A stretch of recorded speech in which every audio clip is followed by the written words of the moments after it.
tardes. El PRD en la Ciudad de México les da la cordial bienvenida. Este es el penúltimo curso de este ciclo de cursos y este es cómo diseñar una agenda política realista y con perspectiva de género. Nos va a acompañar en esta ocasión Rosa María Cabrera Loft, una compañera de lucha del partido. Y bueno, en unos momentos Cintia nos va a hacer favor de leer una breve reseña de toda la trayectoria de Rosa María, que es muy amplia, pero bueno, hicimos una pequeña síntesis. Y bueno, después Rosy nos va a compartir algunas experiencias respecto al tema y vamos a pasar posteriormente a la clase. Bienvenidas y bienvenidos todos. Buenas tardes, Rosita, y buenas tardes a todos. Cintia, ¿podrías ayudarme con la pequeña biografía de Rosy, por favor? Buenas tardes. Buenas tardes, sí, claro. Bueno, como dice la licenciada, el día de hoy tenemos a Rosa María Cabrera Lofte. Es defensora de los derechos humanos plenos, feminista, internacionalista, abolicionista, militante y fundadora del PRD. Tiene estudios en psicología en el área social en la Universidad Veracruzana y el área de artes liberales de la Louisiana State University of New Orleans de Estados Unidos de América. Ha sido postulada a distintos cargos de elección popular y ejerció como diputada federal a la legislatura de 1994 a 1997. Ha ocupado diversos cargos en la administración pública local, como en la Delegación Benito Juárez, IASIS y Central de Abastos, FICEDA, entre otras áreas. Observadora electoral en República Dominicana, El Salvador, Nicaragua, España, entre otros países. Integrante de las constituyentes Ciudad de México feministas y actualmente es integrante activa de la Organización Nacional de Mujeres, PRD, como responsable de la Comisión DESCA, Derechos Económicos, Sociales, Culturales y Ambientales. Bueno, solamente agregaría que fue la primera presidenta del Partido de la Revolución Democrática, ya que ella nos comente la primera mujer que tomó este cargo en este partido. Y en todos los partidos, en todo el sistema de partidos de México, ella fue la primera presidenta de un partido político. Entonces, bueno, le cedo la palabra a Rosy. Rosy, muchas gracias por acompañarnos. Bueno, antes que nada, muchísimas gracias, un gran placer saludarlas. Y aclaro, presidenta del PRD en el estado de Veracruz. Posteriormente a nivel nacional fue la compañera Maya y ya en su entidad Hortensia Aragón. Es justo reconocer a las compañeras que han ocupado distintos cargos en distintas instancias de participación del partido. Rapidísimo porque el tiempo apremia y yo había escrito, pero creo que no me leyeron, que era innecesario lo de la biografía. Bueno, en principio reconozco el esfuerzo y el compromiso de quienes han hecho posible la continuidad de estos cursos. Si la idea es ampliar la construcción del conocimiento y el conocimiento mismo para el logro de los derechos humanos plenos de las mujeres. Por cierto, uno de los principales, válgame decirlo así, principios que animan el accionar del PRD.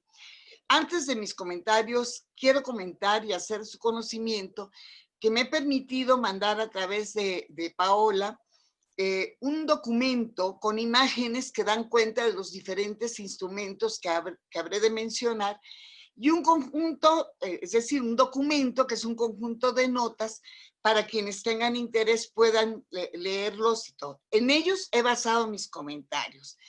Y la idea es que para fines del diseño de una agenda política, pues es menester revisar y retomar los distintos marcos de actuación. Mis comentarios fundamentalmente serán referentes al marco internacional en materia de los derechos humanos de las mujeres. Huelga mencionar que la libertad y la educación son fundamentales y consustanciales, son aspectos nodales ligados a los derechos humanos. Por ello, como decía, las notas que acompañan la presentación dan cuenta del marco internacional y, por supuesto, de los ordenamientos jurídicos de nuestro país en materia de derechos humanos. Aquí, rapidísimo comento, sin menoscabo de reforma alguna, las reformas constitucionales de junio de 2011 son, a mi parecer, las más importantes que hasta el momento en nuestro país se hayan alcanzado en materia de derechos humanos, sigo hablando de ello. porque son fundamentales para bien de los derechos y libertades de la población toda, no solo de las mujeres, y porque implican el reconocimiento precisamente de los instrumentos internacionales. Por ello, este tipo de cursos adquieren una mayor significancia, además de que el tema nos lleva a considerar que el empoderamiento y el fortalecimiento de liderazgos de las mujeres debieran ir más allá del simple hecho del derecho de votar, pues queremos una transformación cualitativa de la calidad de vida de todas y todos y, por supuesto, ser participantes activos en la toma de decisiones que impactan nuestras vidas cotidianas. Esos diversos instrumentos internacionales son obligatorios para todos los estados, entre ellos, por supuesto, México, que los ha suscrito y ratificado. Y son fundamentales, reitero, para el empoderamiento de las mujeres y las niñas y para el logro de la igualdad sustantiva entre hombres y mujeres en todos los niveles e instancias de participación. Es un principio jurídico universal reconocido en esos textos, como por ejemplo la Convención sobre la eliminación de todas las formas de discriminación contra la mujer, la llamada CEDAW, la Convención Interamericana para Prevenir, Sancionar y Erradicar la Violencia contra la Mujer, conocida como Convención de Belém do Pará, la Declaración y Plataforma de Acción de Beijing, la misma Declaración Ampliada Beijing +5, hoy Beijing +25, y hay una resolución fundamental que se desprende de la Declaración del Milenio, que fue diseñada y aprobada en el año 2000 en la Asamblea General de Naciones Unidas. Por supuesto, a nivel regional, contamos con el Programa de Acción Regional para las Mujeres de América Latina y el Caribe y otros consensos regionales promovidos por ONU Mujeres y la CEPAL. Todos estos instrumentos y muchos más tienen, reitero, su correspondencia jurídica en diversos ordenamientos de México. Valga como un simple ejemplo la Ley General para la Igualdad entre Mujeres y Hombres. Bueno, yo no quiero abundar mucho en esto porque además se pierde mucho, por eso me permití mandar las notas, pero sí quisiera señalar que a nivel internacional se conciben muchos obstáculos, pero hay 12 que están claramente definidos y que son de especial preocupación para los estados y que dificultan el progreso y el desarrollo de las mujeres, las adolescentes y las niñas. Por ejemplo, la mujer y la pobreza, la educación, la capacitación de la mujer y la salud, la violencia contra la mujer, el papel de las mujeres en los conflictos armados, la mujer y la economía, la participación de las mujeres en el poder, la adopción de toma de decisiones, etc. Estas grandes preocupaciones están recogidas en los Objetivos de Desarrollo Sostenible, que dan cuenta de la necesidad de lograr la igualdad de género sobre la base de este necesario empoderamiento de mujeres y niñas. Hay un objetivo de desarrollo sostenible que destaca de entre todos y es el objetivo quinto. Es precisamente el objetivo que da cauce, marco, referencia, como le quieran llamar, pero que es fundamental para el logro de ese empoderamiento, la igualdad de género y el fortalecimiento de todo tipo de liderazgos.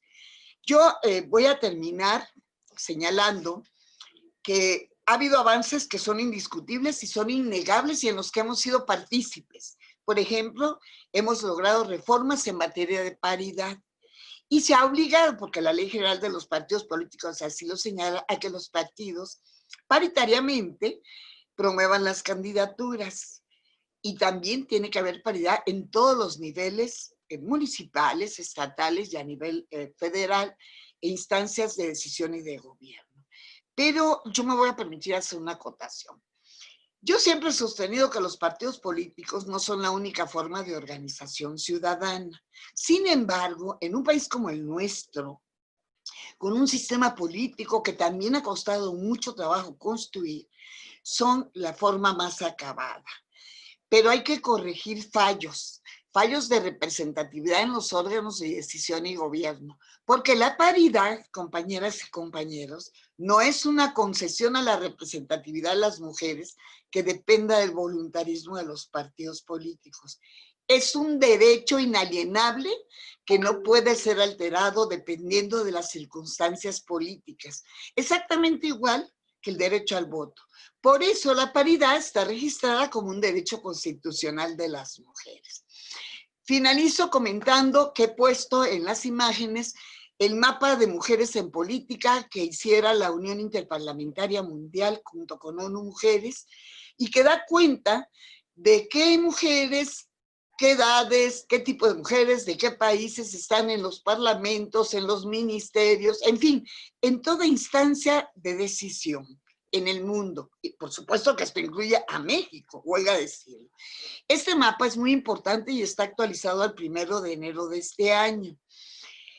Pero también contamos con un instrumento que, si bien es cierto, está hasta el 2017, sigue siendo vigente, que es la Guía Estratégica, y se llama así, Guía Estratégica Empoderamiento Político de las Mujeres, Marco Estratégico, ahí se repite mucho la estrategia, para una acción estratégica América Latina 2014-2017. A nivel regional, ese es el marco normativo que acompaña un conjunto de elementos de gran significación o de institucionalidad significativa para la promoción de los derechos políticos de las mujeres. Antes de que se me pase, en las imágenes también viene algo muy importante. México en 2013, 2014 y finalmente en 2015 adoptó al seno del Parlamento Latinoamericano y Caribeño, junto con ONU Mujeres, la norma marco para consolidar la democracia paritaria. En 2016, en el marco de la conmemoración del derecho del voto de las mexicanas, en la sede del INE, fuimos y firmamos la norma marco para consolidar la democracia paritaria en México. Concluyo diciendo que estoy muy emocionada, que estoy muy agradecida, que agradezco profundamente la atención brindada y que reconozco que este tipo de cursos definitivamente ayudan al empoderamiento y al fortalecimiento del liderazgo de nosotras las mujeres, pero también de la construcción de conocimiento para muchos compañeros. Y resta comentar que las PRDistas contamos ya con una agenda para la igualdad sustantiva que abarca los propósitos y principios mencionados. Muchísimas gracias y me abrazo anticipado. Muchas gracias, Rosita. Y bueno, entonces vamos a pasar al tema que está muy interesante para concluir este ciclo de cursos. ¿Cómo diseñar una agenda política con perspectiva de género, pero también que sea realista? Entonces le cedo la palabra a Cintia para que nos haga favor de presentar a nuestra académica que nos va a dar este curso. Muchas gracias, Rosita. Muchas gracias, licenciada. Pues bien, como lo dice la licenciada Brenda, el día de hoy damos inicio a un nuevo curso. Voy a compartirles la pantalla para dar los anuncios generales como todas las sesiones y de igual forma pues presentar a nuestra ponente para las personas que aún no la conocen. Pero para iniciar, por favor les pedimos que sus teléfonos los activen en modo silencio o pues le bajen el volumen a su computadora o al dispositivo en donde ustedes estén transmitiendo nuestra clase. Por otro lado, recordar que para las participaciones se les pide escriban en el chat y con mucho gusto les doy lectura, o si gustan tomar el micrófono, levantar la manita en la opción aquí del Zoom y también les damos la palabra con mucho gusto. Recordar también, como todas las sesiones, mantener su micrófono apagado para evitar interrupciones y que las participaciones sean de manera más ordenada. Por otro lado, activar sus cámaras con el fin de tomarles la asistencia y de igual forma que en el chat escriban su nombre, su género y su edad con el mismo objetivo de tomarle su asistencia, y recordar que solo se tomará asistencia a todas las personas que estén en la sesión de inicio a fin. Y por último, no olviden hacer su evaluación inicial para poderles dar su constancia al final del curso. Doy paso a presentar a nuestra ponente que nos ha estado acompañando en diversos cursos de esta edición, pero para las personas que no la conocen voy a dar una breve síntesis de su perfil profesional. Ella es investigadora interdisciplinaria de las ciencias sociales y humanidades, especialista en teoría de la democracia, estudios de género, derechos humanos y derecho electoral, consultora en perspectiva de género, Flor Ángel Oliveira Vázquez, y alguna de sus experiencias profesionales ha sido una docente en la Universidad Autónoma Metropolitana, Unidad Iztapalapa. Se desempeñó como asistente de investigación en el proyecto de investigación con ética diagnóstico sobre la violencia de género en la UAM, y fue consejera electoral del 38º Consejo Distrital del Instituto Nacional Electoral durante los procesos electorales del 2017, 2018, hasta el 2012, y así como en el proceso electoral local del Estado de México. Pues sin más que decir, le cedo la palabra a nuestra ponente, Angie, y damos por inicio este curso, además de recordarles que el Partido de la Revolución Democrática de la Ciudad de México está llevando a cabo, como parte del proceso de capacitación, promoción y desarrollo del liderazgo político de las mujeres, estas masterclass. Gracias, te cedo la palabra, Angie. Muchas gracias, Sim. Voy a comenzar justo el día de hoy agradeciendo por supuesto a las organizadoras como siempre y el esfuerzo que están haciendo por hacer estos cursos, por impartir precisamente, generar conocimiento, como lo habíamos dicho, entre ustedes, entre nosotras, para seguir creciendo en el empoderamiento y liderazgo político de las mujeres. Voy a contar, porque es inevitable no hacerlo, teniendo aquí a Rosita con nosotras, que fue una cuestión circunstancial en 2018, donde a mí me invitaron a ver una ponencia de un colega en un consejo nacional que tuvieron, y por azares del destino, de verdad, azares del destino, nos tocó compartir el trayecto de regreso.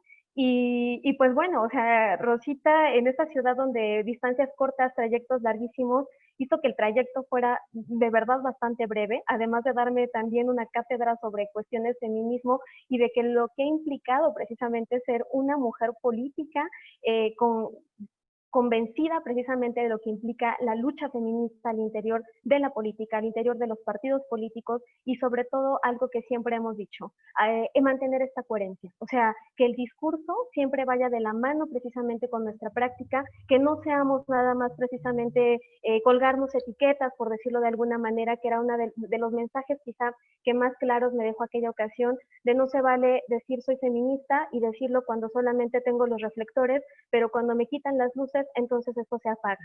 Entonces, esa coherencia que su trabajo lo demuestra, de verdad estoy agradecida en estas cosas azarosas de la vida que hayamos coincidido en ese momento. Rosita, de verdad es un gusto tenerte aquí. Claro, nunca me dijo quién era, sino que hasta el final cuando se despidió y bueno, una reconoce ya después el nombre, pues dices, no es posible, o sea, estuve 40 minutos conversando con Rosita Cabrera y bueno, me arrepiento de no haberla explotado más conocimientos, pero sin duda fue de verdad un trayecto increíble. Rosita, te lo agradezco mucho que hoy estés aquí y sobre todo el trabajo que has hecho por todas las mujeres desde el PRD, pero no solo eso, como lo hemos dicho y lo he insistido en muchas ocasiones, todos estos efectos que van más allá de un partido político, que son efectos precisamente para todas las mujeres que quieren estar en la vida política, pero no solo eso, también para las que no están en la vida política, pero que las decisiones que se toman allí son tan importantes que afectan nuestra vida. Entonces, contándoles este pequeño preámbulo, vamos a comenzar precisamente. Si me permito compartir la pantalla, por favor. Sí, claro, puedes hacerlo. Mientras la compartes, el material que nos compartió Rosita hace un momento va a estar en la plataforma, o quien desee consultarlo en este momento va a estar en el chat. Gracias. Bien, pues nuevamente me da mucho gusto estar aquí con ustedes para cerrar precisamente esta serie de talleres que han sido bastante interesantes y productivos desde muchas perspectivas. Y justo cerramos con esta cuestión práctica de cómo diseñar una agenda política realista y con perspectiva de género.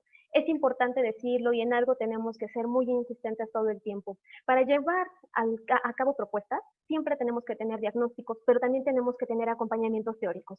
Eso es lo que nos va a dar muchas herramientas también para ver desde lo que estamos proponiendo, pero no nada más eso, sino cómo lo estamos proponiendo. Entonces, las sesiones son dos. Hoy vamos a tener la primera parte que está integrada por esta cuestión teórica. El día de mañana vamos a revisar ejemplos prácticos de cómo a veces hasta los términos que utilizamos como intentar, buscar, verificar, todos esos infinitivos, por eso tiene este título de realista, es verdaderamente podemos hacer eso que estamos proponiendo desde esta agenda o no lo estamos haciendo. Entonces, mañana con ejemplos prácticos vamos a revisar precisamente qué es lo que hay en estas agendas, cuáles son aquellos compromisos que quizá están alejados y no tanto porque no se quiera o no se tenga que hacer esa transformación, sino simple y sencillamente porque escapa quizá en algunas ocasiones hasta las mismas atribuciones que les corresponden a los partidos políticos.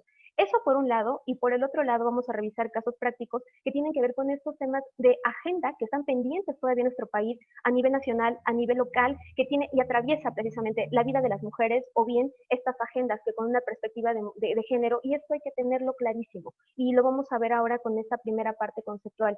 A veces se piensa que cuando se beneficia, y lo pongo así entre comillas, a las mujeres es solamente para ellas y que prácticamente parecerían acciones discriminatorias. Pero cuando no se mira desde esta perspectiva, desde esta forma de entender el mundo, de estas desigualdades estructurales, a lo que nos lleva precisamente es a afirmar cuestiones de esta naturaleza y a no mirar que estos efectos que conducen hacia la equidad, pero hacia la igualdad en términos jurídicos, van a tener impactos benéficos en la vida de unas y de otros también. Entonces, de allí este nombre que elegimos precisamente para este último taller, y sobre todo esto que es muy importante, desde una perspectiva de género, y el día de hoy vamos a empezar precisamente por revisar qué es la perspectiva de género. A veces, dicen las profesoras, cuando ocurre precisamente esta cuestión de insertar esta perspectiva, decía una Ana Lau Jaiben, a veces se terminan descafeinando tantos los conceptos que como están allí todo el tiempo, de repente ya nada más los citamos, pero no hay ya una intención y una comprensión real de lo que implican estas categorías. Entonces, voy a empezar con esto justo de qué es la perspectiva de género. Pongo ahí en el centro precisamente un ojito, y yo les decía, esto de mirar con perspectiva de género, hay quien justo desde la Academia Feminista, lo que nos dicen es como si tú te pusieras estas famosas gafas violetas, donde lo que hace es que tú mires de otra manera. Vas a ver las cosas desde otra dimensión, y por eso es tan renuente a veces también que la gente no quiera, digamos, ser partícipe y mire las cosas como si fueran cuestiones discriminatorias, porque no están partiendo de esa perspectiva, ¿sale? Entonces, lo que nos dice la perspectiva de género, entendiendo, y también todo esto es importante, e insisto, tiene un sustento teórico con teóricas que han hecho precisamente este trabajo por tratarnos de mostrar conceptualmente qué es el género. Tenemos un clarísimo ejemplo que fue John Scott, precisamente una historiadora, que nos habla que el género nos sirve como categoría analítica para ver cuáles son las diferencias entre hombres y mujeres que se han reproducido de manera estructural en las sociedades y que nos han tratado de decir cómo tendríamos que ser las mujeres y cómo tendrían que ser los hombres. En algún otro momento ya hemos revisado que esto que se genera en el mundo del deber ser tiene otra dimensión en la vida real y tangible de las personas. Porque cuando tú no cumples estas expectativas, va a existir una sanción moral y en el peor de los casos, como lo vamos a ver, también sanciones jurídicas. Cuestiones morales que terminan trasladándose a otros ámbitos y juzgando precisamente a las mujeres o a los hombres incluso en cuestiones que están completamente estereotipadas. Entonces, esta perspectiva de género nos dice, y retomo ahí algunos documentos que lo han insertado, desde la Suprema Corte de Justicia de la Nación, porque es muy importante juzgar con perspectiva de género, ahora menciono por qué también, y de dónde extraemos precisamente de esta ley, que es esta Ley General para la Igualdad entre Mujeres y Hombres que tenemos en este país. Es una categoría analítica que nos va a proporcionar metodologías, nos va a proporcionar mecanismos, es decir, la forma en la que entendemos el mundo, la forma en la que estamos tratando de hacer el análisis, que nos está diciendo que a partir de ciertas construcciones culturales y sociales se ha establecido qué es lo femenino y qué es lo masculino. Y ponernos estas gafas violetas, tener esta perspectiva de género, lo que nos va a permitir es proponer una redistribución distinta y equitativa de lo que se valora precisamente como femenino y masculino. ¿Cómo lo valoramos? Decíamos en algún otro momento, ¿cómo impacta todo esto en la valoración que se hace hacia las mujeres políticas? ¿Desde dónde las criticamos? Desde si van a poder cumplir con su rol de madres, con su rol de esposas, que les preguntamos cosas que a los hombres no se les preguntan en la vida política. Entonces, sí hay impactos reales, tangibles sobre cómo se valora, porque se asume que están fuera del lugar, que están tratando de romper estructuras, lugares a donde ellas no pertenecen en función de estos estereotipos. Y esto, lo importante precisamente es que al ser una creación humana, todas estas estructuras, y es decir, tratan de justificarse en cuestiones biológicas, y lo hemos dicho, como nosotras, como mujeres, y no todas las mujeres, pero en general el cuerpo biológico de las mujeres está propiciado para ser madre. Al final del día se hizo toda esta estructura, y aquí retomo otra teórica que es Sherry Orner, donde ella nos hablaba, y Jane Rubin sobre todo, que nos hablaban de este sistema sexo-género, cómo a partir de lo biológico tratamos de trasladar precisamente esta biología a espacios. Las mujeres, si están destinadas para la maternidad, pertenecen al ámbito privado. Los hombres, como son los que salen y tienen esta fuerza física, pertenecen al ámbito público. Esto ha sido verdaderamente complicado, tratar de romper esas estructuras y decir que las mujeres también somos parte del espacio público. Desde la teoría de la democracia nos va a decir, deben ser parte del espacio público porque las decisiones que se toman en el espacio público también afectan su vida. Y lo vamos a ver mañana con algunos ejemplos también de cómo hay diversas investigaciones que ahora tratan de mostrar qué tanto han cambiado la agenda, precisamente los temas que se ponen en discusión a partir de que más mujeres están en estos espacios. Ojo, una advertencia, y otra vez lo reitero, el hecho de tener una fisonomía, una anatomía de mujer, no significa necesariamente que se velen por los intereses de las mujeres. Para eso siempre va a ser necesario que tengamos no nada más una perspectiva de género, sino una agenda feminista. Entonces, solamente así vamos a poder impulsar precisamente este tipo de demandas, y vamos a ver otras cuestiones que están en juego también desde la misma dinámica de la política y lo que implica precisamente estos intercambios de poder. Pero retomando precisamente esta parte de la perspectiva de género, son construcciones sociales, y al ser construcciones sociales, estas se pueden modificar. Este término de deconstruir, y hay personas que dicen, no hay que deconstruir, aquí hay que volver a armarlo todo porque este sistema sexogénero terminó afectando la vida de unas y de otros también, ¿sale? O sea, estos impactos que hay sobre las masculinidades también ha tenido efectos precisamente, incluso hasta violentos, de lo que ha implicado esta diferenciación de espacios para unas y otros. Hablamos precisamente de que esta perspectiva implicaría este poder de gestión y de decisión precisamente para poder cambiar estas estructuras. ¿Dónde están y desde dónde lo vamos a hacer? Esta perspectiva de género nos va a permitir comprender cómo se reproduce la discriminación de las mujeres y transformarlo en el entendido que la discriminación no es por naturaleza, es consecuencia precisamente de estas prácticas humanas, de esta separación de espacios que hemos querido justificar a través de esta separación biológica. ¿Qué es lo que va a permitir esta perspectiva de género? Enriquecer sin duda todos los ámbitos productivos. O sea, no es un asunto que corresponda nada más a la política. En algún otro momento hablábamos de lo que implicaban todas estas barreras para las mujeres, y que a través de metáforas se han traducido en los techos de cristal, en los techos de cemento, en el piso pegajoso, en el techo de billetes para hacer política, y de alguna manera el hecho de que haya más mujeres, no nada más en la política, también en la vida científica, también en la academia, en todos los espacios, pero no se trata nada más de números, no se trata nada más que estén, se trata que finalmente puedan ejercer cada una de estas actividades precisamente con estas herramientas, y que el camino sea un piso parejo, como lo hemos denominado desde el ámbito electoral, muchas veces. ¿Qué es lo que mejora? Mejora sí, la vida de las personas, porque yo les decía a ustedes en otro momento, piénsense, por ejemplo, cuando una mujer no tuviera, por ejemplo, estos techos de cristal, no tuviera estos techos de cemento, no tuviera esta cuestión de decidir de o continúo con mi vida profesional, política, académica, o me quedo con los hijos porque entonces esto va a ser una culpa que me va a acompañar toda la vida, porque se asume que la responsabilidad de cuidar a los hijos solamente le pertenece a las mujeres. O pensemos incluso aquellos padres, por eso decimos, mejora la vida de las personas, sí, pero también de las sociedades, que tienen una diferencia, las cuotas de paternidad a nivel mundial son bajísimas.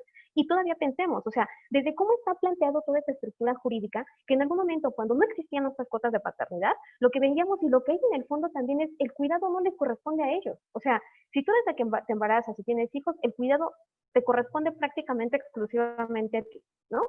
Y que incluso en los códigos penales tuvo que atravesar también toda una reformulación para que cuando existían estas demandas por la custodia de los hijos, también no fuera nada más bajo este discurso naturalista de que las mujeres poseen un instinto maternal y en consecuencia, pues los hijos siempre van a estar mejor con las madres. O sea, todas estas implicaciones que hay respecto a unos y respecto a otras, es lo que nos dice que esta perspectiva permite mejorar también la vida de las sociedades y por supuesto de los países. En términos de países, pongo un ejemplo muy trascendental también a nivel histórico. El sufragismo, ¿cómo empieza? Los que no son tan partidarios del feminismo en algún momento llegaron a decirnos que eso prácticamente fue como un virus que se desató de repente y luego terminó enfermando a otros países. No, no fue un virus ni terminó enfermando, o sea, fue una lucha política que sí terminó invadiendo otros espacios y logrando precisamente que las mujeres fueran reconocidas como ciudadanas en todo el mundo. Dense cuenta cómo esto, que es algo que parece que a veces olvidamos, y como les decía en algún momento, por eso soy muy insistente con esto, reconocer siempre, y eso es algo que reconozco también mucho del discurso que nos acaba de decir Rosita, es ser también respetuosas con el trabajo de las otras y valorar siempre todo lo que han hecho para que hoy nosotras, sin ningún problema, podamos levantarnos el día de las elecciones y poder ir a votar. Eso costó vidas, literalmente costó vidas a lo largo del mundo. Entonces, decir que hubo otras para que hoy nosotras podamos disfrutar de otros derechos, de muchos derechos que hoy los tomamos como prácticamente, como si siempre hubieran estado allí, es una forma de reconocer, por un lado, que se lo debemos a otras mujeres, que a veces están borradas de la historia oficial también, y dos, decir que todos los derechos que hemos conquistado han sido parte precisamente de entender que el feminismo es eso, la alianza precisamente de muchas mujeres desde muchos espacios para lograr lo que hoy tenemos. Entonces, son personas, son sociedades, pero démonos cuenta cómo con este ejemplo del voto son países, es el mundo entero finalmente, otra forma distinta de entender el mundo. Y finalmente, pues el reto más grande que tenemos, pues es eliminar los prejuicios y por supuesto la resistencia que hay ante ellos. Voy a poner un ejemplo, pero esto, o sea, pasa en todos los lugares donde han aparecido feministas, ¿eh? O sea, es el hecho de decir, a ver, ¿querían más espacios? Está bien, pero pues ahora el resultado inevitable que se incrementó fue la violencia política contra las mujeres en razón de género. O sea, pongo nada más este ejemplo, ¿no? O sea, como para decir otra vez, tú no perteneces ahí. Y si ya las leyes están allí, pues te voy a hacer entender de otra manera que estás fuera de lugar, que ese no es tu espacio. Pero no solo eso, o sea, cuando se habla de lenguaje incluyente, cuando te pones como feminista en automático, a veces sale ese rechazo, salen burlas, se ha implementado esta palabra de feminazi como para tratar de denigrar a las mujeres que están en esta lucha. Y ojo, lo grave ahí es que ni siquiera hay una comprensión de lo que implicó el nazismo en términos justo para la humanidad y el camino hacia los derechos humanos. Y dos, o sea, este afán precisamente por hacerlo risible, por no reconocer estas desigualdades, esta resistencia, es algo que ocurre lamentablemente no nada más con las mujeres en la política. Lo digo y lo insistía cuando veíamos el tema de violencia. Ocurre desde los hogares, cuando no están dispuestos precisamente estos lugares violentos que se están registrando, las estadísticas lo que nos dicen es, hay una réplica de decirnos todo el tiempo que hay lugares a los que no pertenecemos y que no vamos a salir de allí y que si salen, entonces la respuesta va a ser precisamente una respuesta violenta. Esta perspectiva de género entonces nos va a llevar precisamente, bueno, en términos un tanto históricos, un segundito nada más, transversalizar, perdón, la perspectiva de género, como el nombre lo sugiere, es vamos a hacerlo tanto verticalmente como horizontalmente. O sea, transversalizar implica todo eso, porque a veces, ¿qué fue lo que pasó precisamente con la paridad? Hicimos una transversalización donde queríamos 50% de mujeres, 50% de hombres que fuesen candidatos, y después nos dimos cuenta de todas las trampas que iban a existir para tratar de brincar la ley y que no se fuese, ¿no? Y luego dijimos, no va a ser nada más, no es necesario nada más en las candidaturas, es necesario esta paridad en todo, y esta paridad en todo que vaya más allá del ámbito electoral y que llegue a lo sustantivo, porque de nada nos servía, como decíamos en algún momento, que llegaran las mujeres, si estando en las comisiones solamente las íbamos a dejar en los temas que tuvieran que ver con temas de cuidado, o sea, en la niñez, o sea, todos estos temas que otra vez ahí estaba completamente arraigado esta noción de lo que es ser mujer o ser hombre. Temas de dinero, temas de poder, temas de seguridad, allí que no estén. Es más, en las comisiones de igualdad y género, o sea, ni siquiera había hombres, ¿no? Entonces, porque se entendía, y aquí hay un problema, por eso les digo, lo conceptual es muy, muy importante, porque cuando se dice género, a veces se toma como sinónimo de mujeres, y esto es completamente falso. Cuando se dice género es mirar todas estas estructuras que hay entre unos y otras a lo largo de la historia y que han contribuido precisamente a que las desigualdades se sigan perpetuando. Entonces, esta idea de transversalizar esa perspectiva, lo que nos dicen precisamente estos ordenamientos a los que Rosita también hizo referencia, por supuesto es cómo vamos a hacer para que los estados se comprometan precisamente a reducir estas desigualdades al interior de sus países. Y por supuesto, como lo mencionaba precisamente y con toda esta referencia que amablemente nos comparte, porque son importantes también para ver de dónde partimos. Sin duda, la reforma de 2011 fue importantísima en este país porque los tratados internacionales adquieren ese rango constitucional. Es decir, ya no es un llamado de buena voluntad, de pues si no lo pasas, pues nada más te exhibo como a nivel mundial y no pasa nada. No, o sea, el hecho de que hoy estén allí es que si no lo haces, o sea, sí puedo accionar en contra tuya como Estado porque no estás respondiendo a lo que constitucionalmente te estás comprometiendo, ¿sale? Entonces, por eso es tan importante también a la hora de planear políticas públicas que tengan este sustento, porque ya no es una dádiva, ya no es te lo estoy pidiendo por favor, a ver si te comprometes o no, es te lo exijo, porque tú tienes que garantizarlo, ¿sale? Entonces, en este sentido, esta transversalización es un enfoque precisamente que se impulsa desde el ámbito internacional de tratar de impulsar precisamente esta transversalización de la perspectiva de género en las políticas públicas, en las instituciones, pero no solo eso, que a partir de ese impulso al interior de estos espacios vengan transformaciones en la vida real de las personas.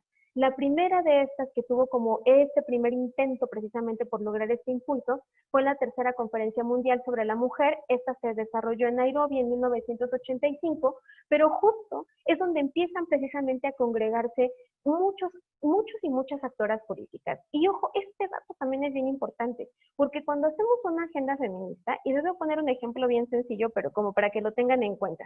Yo sé que entre el público que está hoy, tenemos a muchas personas que son personas que nacieron ya con la tecnología en las manos prácticamente, pero tenemos muchas otras que todavía disfrutamos y vivimos esa vida en la que disfrutábamos de tener nuestras agendas impresas y apuntar los números de los compañeritos y compañeritas de la escuela. Y quiero que se lleven esta idea precisamente cuando estamos pensando en cómo hacer una agenda realista, porque en una agenda tenemos no nada más lo que vamos a hacer a mediano y a largo plazo, o sea, la planeación de todo un año, por decirlo así. En una agenda también tenemos todos esos contactos que necesitamos para llevar a cabo estos planes. Con este ejemplo muy básico, y me disculpo por el ejemplo, pero que nos sirva precisamente para pensar que solitos no vamos a poder accionar nada. Necesitamos generar redes, y necesitamos generar redes a nivel local, municipal, nacional, y por supuesto, también a nivel internacional.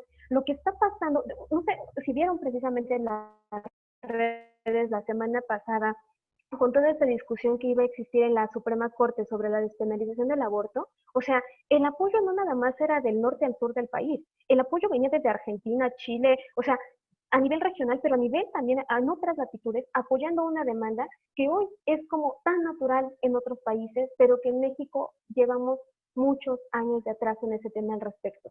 Pero les digo, lo importante es mirar todos estos elementos que te necesitamos precisamente para poder accionar estas políticas públicas.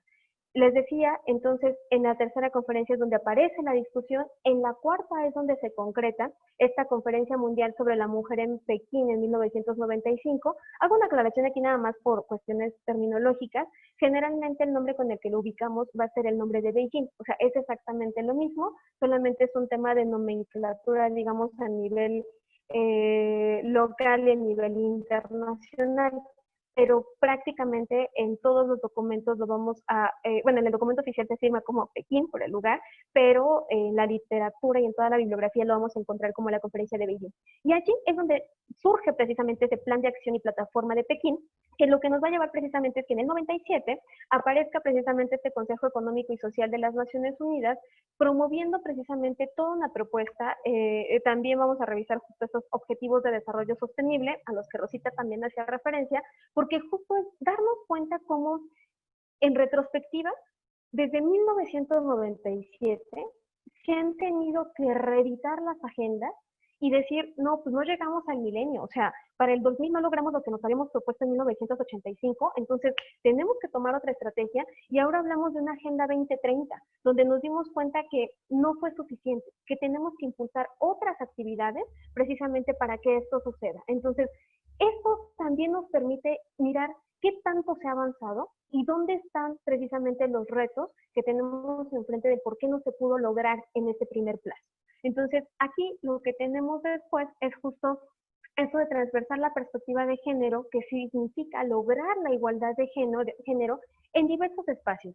En los sistemas, como sistema, romper este sistema sexo-género que dijo, este espacio es para unas, este espacio es para otras, e integrarlos. Pero nuevamente, y reitero, quitarnos la trampa de que solamente las mujeres entren en la política y que de ello fuera lo que hay en casa, en el ámbito doméstico, en el ámbito privado, allí no entre la misma cuestión de igualdad, porque entonces tenemos 2 o 3 jornadas laborales que están haciendo las mujeres y tratar de demostrar todo el tiempo que pueden con el ámbito público, pero que también no van a dejar de responder al ámbito privado. No, para que eso sea posible, tenemos que insertar que el cuidado, todos estos temas de cuidado a los niños, de cuidado a las personas enfermas, que la brecha salarial, todos estos factores deben estar precisamente atravesados por el mismo tamiz para poder transformar este sistema.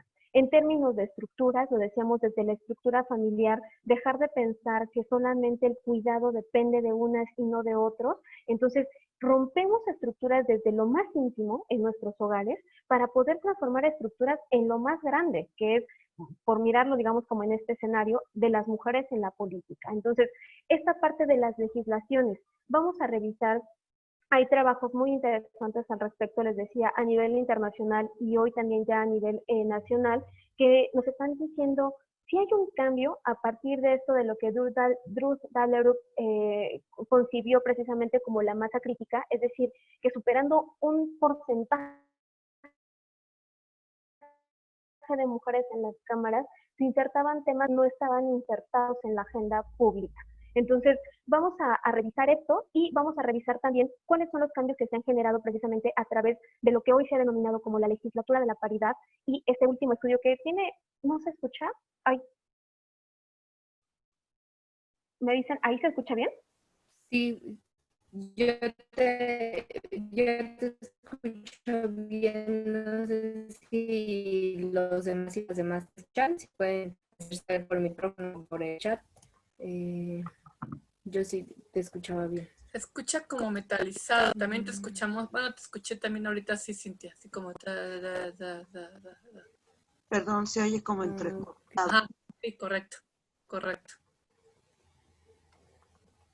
Sí, yo creo que son como que un poco los altos y bajos del internet, porque aquí en el chat describieron que sí se escucha.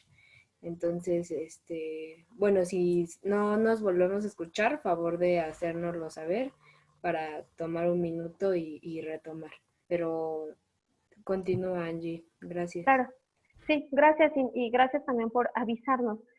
Justo les decía entonces, en esta parte de las legislaciones, ver si estos cambios han existido o no.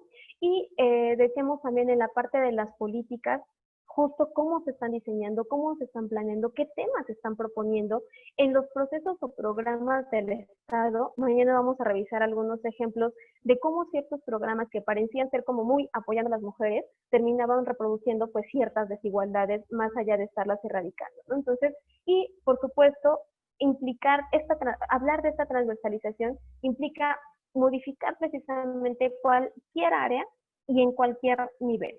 Decíamos entonces, implica la elaboración de estrategias por parte del Estado para corregir las desigualdades, donde la distribución del poder sea precisamente paritario y donde haya también recursos, oportunidades y reconocimiento también a las trayectorias y a los impulsos que se están haciendo de estas agendas para cambiar, sin duda, el funcionamiento de las instituciones. Nótese otra vez cómo aquí está otra vez contenido esta parte de los techos de billetes.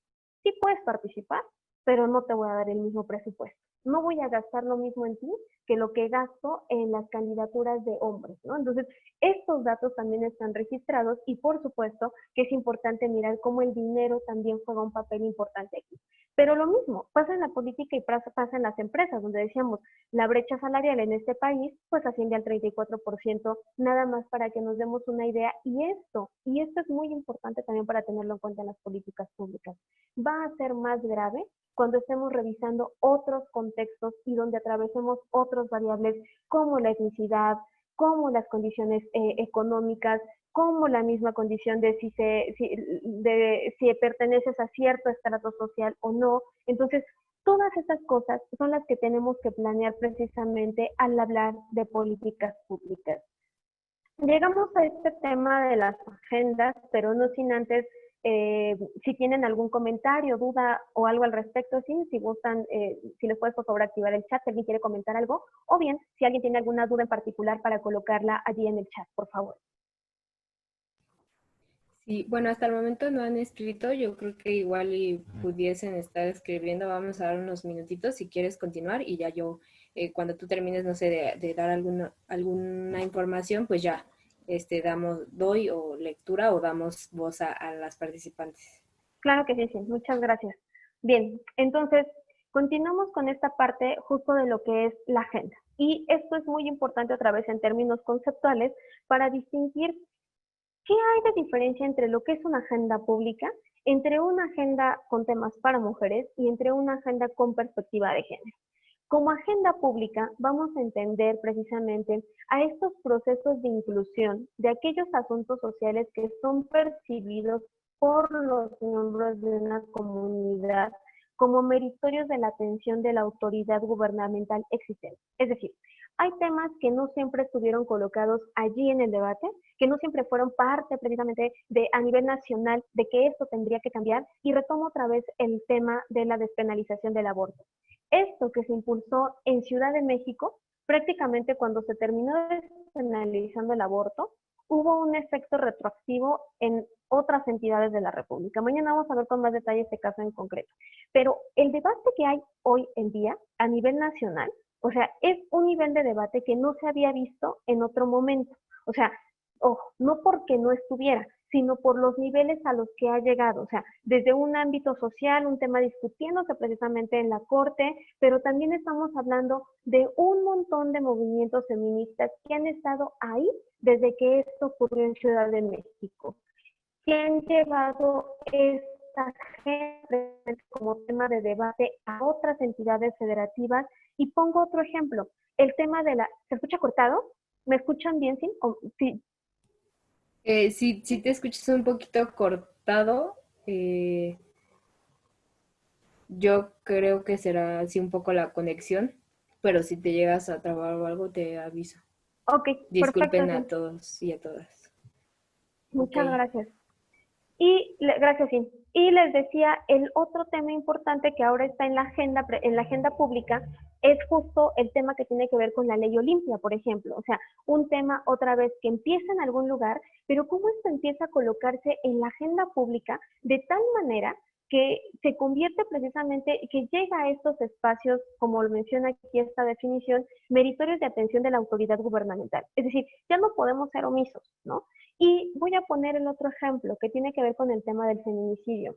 Hoy el feminicidio es una emergencia nacional, o sea, se tiene que atender porque se tiene que atender en función de cuántas vidas de mujeres se están perdiendo día a día. O sea, y otra vez voy a tomar un ejemplo muy reciente, precisamente por lo que implicó todas estas movilizaciones del año pasado y que seguramente ustedes revisaron en las redes sociales. Cómo a veces resulta más indignante acabar con un monumento que acabar con la vida de 10 mujeres al día. O sea, para eso hubo una respuesta así, en automático, ¿no? Pero ¿cómo esto, hasta dónde hemos llegado para que la vida de las mujeres, de 10 mujeres al día en este país, no sea precisamente un tema que se ocupe así, con esta relevancia en la agenda pública? O sea, y otra vez, o sea, lo grave aquí es revisar no nada más el problema, sino por qué no se está atendiendo. Y voy a poner el caso del Estado de México, nada más por mencionarlo hoy de manera breve, mañana lo vamos a analizar con más detalle igual este tema. En el Estado de México no se activó la alerta de género en 2016 porque habían elecciones para gobernador. Y decir que mi estado al final del día estaba hoy, en este momento, a esta fecha, el Estado de México es el que ocupa el segundo lugar a nivel nacional en temas de feminicidio. Pero este dato no ha cambiado desde 2017. O sea, y lo que vemos en este ejemplo en concreto, es que hubo intereses políticos que dijeron, no, ahorita no, porque eso va a afectar precisamente que va a dañar mi candidatura. Entonces, personas que no han estado comprometidas ni se comprometieron durante sus gubernaturas para hacer algo respecto a este tema, ¿sale? Entonces, y aquí vale la pena hacer otra anotación, lo hemos dicho y soy muy insistente con esto también. Veámoslo con esa realidad, porque podemos hacer esa crítica hacia todas las fuerzas políticas en este sentido, a veces por omisión precisamente, y hay algunos contextos donde específicamente, como en el caso del Estado de México, era para salvar la candidatura de una persona que después iba precisamente a colocarse como como candidato a la presidencia de la República. ¿Cómo estos temas cobran más importancia que la vida de las mujeres como parte precisamente de este juego político? Entonces, esos temas, sin duda, mañana vamos a poner otros 2 ejemplos al respecto. ¿Qué es lo que debe haber precisamente en esta agenda pública, para que sea concebida como tal? Un interés compartido, en este sentido que sea de este interés, digámoslo así, de este interés nacional, establecer acciones de carácter formal para su resolución y por carácter formal, ahorita vamos a dar paso a la otra agenda, precisamente que es aquella que se gesta al interior de las instituciones, que tenga una deliberación pública. Hoy estamos también en el mundo de las redes sociales y un tuit, o sea, puede ser que en cuestión de minutos llegue un montón de personas, ¿no? Pero ojo también aquí, yo les dije hace un momento, cuando ustedes piensen en agenda, piensen en esas maravillosas agendas donde tenían toda una red de contactos. El problema a veces de no querer ir más allá de estas agendas es que a veces nos terminamos mirando hacia nosotras mismas. Es decir, si yo hago un retweet sobre feminismo, por ejemplo, pues seguramente si solo en mi agenda tengo puras feministas, pues voy a recibir puros me encantan, ¿no? O sea, porque todas van a estar de acuerdo con esa postura, o al menos la mayoría, ¿no? El problema no es ese. El problema es que cuando solamente nos quedamos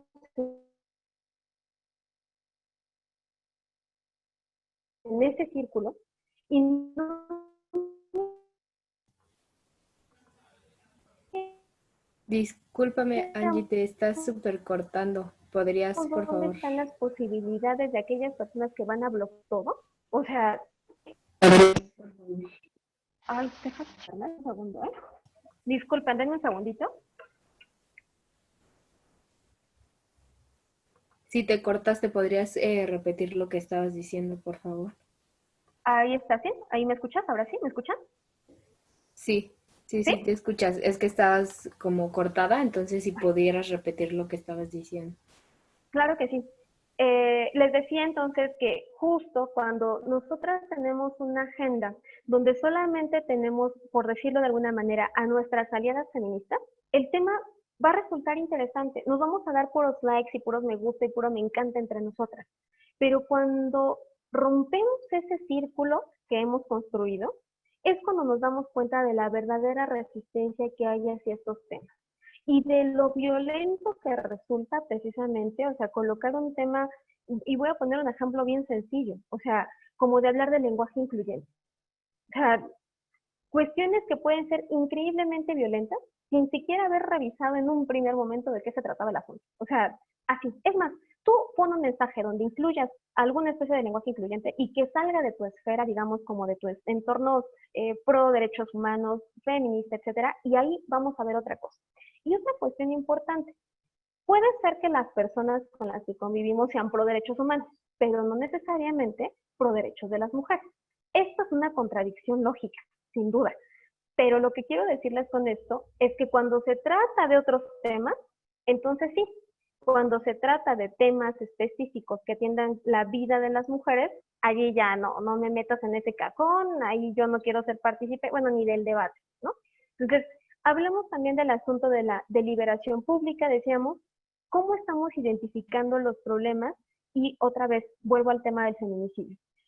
Muchas de las respuestas que se han dicho en contra de querer atender esta propuesta es, estas feministas están bien locas, porque no se dan cuenta que quienes matan más son a los hombres, no a las mujeres. Entonces, ¿por qué se la pasan quejando de que matan 10 mujeres al día si al día asesinan a más hombres? Y nótese justo hasta la trampa del lenguaje.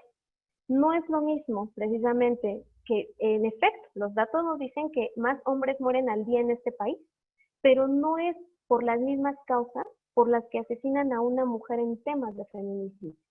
No es que haya una relación, digamos, directa, personal, con la persona que están asesinando. Entonces, esta cuestión de cómo decimos las cosas, de cómo las presentamos en las agendas, de cómo las decimos públicamente en el puesto en el que estamos, también vuelve a ser una trampa. Y por supuesto, pensar en que en esta agenda deben considerarse las consecuencias sobre las y los interesados. Esto lo voy a poner nada más en algún momento como estrategias que algunas feministas han tomado en este país. Cuando a veces existe tanta renuencia a que entiendan por qué es importante, digamos, por ejemplo, el tema del cuidado y de distribuirlo parejo también. Y cuando tú les hablas, por ejemplo, voy a poner un ejemplo bien sencillito, ¿no? O sea, me parece que ya lo había mencionado en otro momento, pero ¿por qué los hombres siempre tienen que cargar, digamos, como con esta presión de ser los proveedores en los hogares? Si entendiéramos las cuestiones desde otra naturaleza, pues estos que son conocidas como las 7 P's del machismo, las 7 P's de las masculinidades, o sea, y miráramos todos estos efectos que también hay sobre ellos. Yo les decía en algún momento, ¿se acuerdan cuando desde chiquitos les empezamos a decir cuando hablábamos de los estereotipos, de que no corran como niñas, de que llorar es malo, de que no sé qué? O sea, todas estas prácticas, cómo al final se reproducen y hay una incapacidad para poder expresar las emociones, porque eso no es propio de mi género. Entonces, sí, hacer evidencia de estas consecuencias y decir que si unas y otras tuviéramos precisamente esta facilidad, a lo mejor la salud mental en este país ya desde hace años hubiera tenido otro tipo de atención. Entonces, pero otra vez, ¿se acuerdan cuando veíamos este video y decíamos las emociones, lo hormonal o no sé qué? Eso solamente es de histérica. Y en otros siglos incluso nos trataron como histéricas y les cortaban los ovarios a las mujeres porque eso resolvía el problema de la histeria y no sé qué. O sea, otra vez, ¿cómo estamos enfocando solamente a ciertas cosas y a otros no? Eso tiene precisamente que cambiar y a veces cuando tú les haces evidente eso, o al menos eso ocurre en algunos lugares, puede ser que de alguna manera vean el impacto benéfico que tendría en sus vidas como hombres si también pensaran la sociedad desde una manera paritaria y no como un arrebato de poder y de cosas que no es que les pertenecieran, sino que culturalmente, digamos, de alguna manera, se apropiaran. Entonces, en este sentido, y otra vez, insisto con esto, movimientos feministas y movimientos de mujeres son los que mayoritariamente han estado atrás de esas demandas. Esto tenemos que decirlo todo el tiempo. El sufragismo en este país con el tema del voto, por ejemplo, y estamos pensando que justo también hace poco, bueno, en una charla sobre violencias, Dania Rabel decía, no queremos aliados, queremos desertores del patriarcado, ¿no? Y no me meto con ese tema de si los hombres pueden ser feministas o no pueden ser feministas. Creo que otra vez basta con que entiendan precisamente esta noción de lo que implica el género, de los beneficios que tenemos socialmente precisamente en muchos temas, pero nuevamente, regresar a este asunto. estas demandas de igualdad y de equidad que se han dado en distintas partes del mundo y que han implicado diversas reivindicaciones y a veces el reconocimiento de los derechos de las mujeres, tienen que ser asimiladas por las agendas de los estados y que justo este carácter institucional lleven al asunto de su legitimación y de la relevancia de estos temas. ¿Sale? Y otra vez, es bien importante decirlo, nunca han sido dádivas gubernamentales, no, o sea, ha sido la consecuencia inevitable de años de trabajo atrás. Yo les he dicho muchas ocasiones, cuando estuvo reunido el Congreso Constituyente, no hubo ninguna mujer allí que firmara, que fuera parte de ese Congreso Constituyente. Pero para llegar a ese punto, está atrás la historia de muchas mujeres que la historia oficial ni siquiera ha reconocido.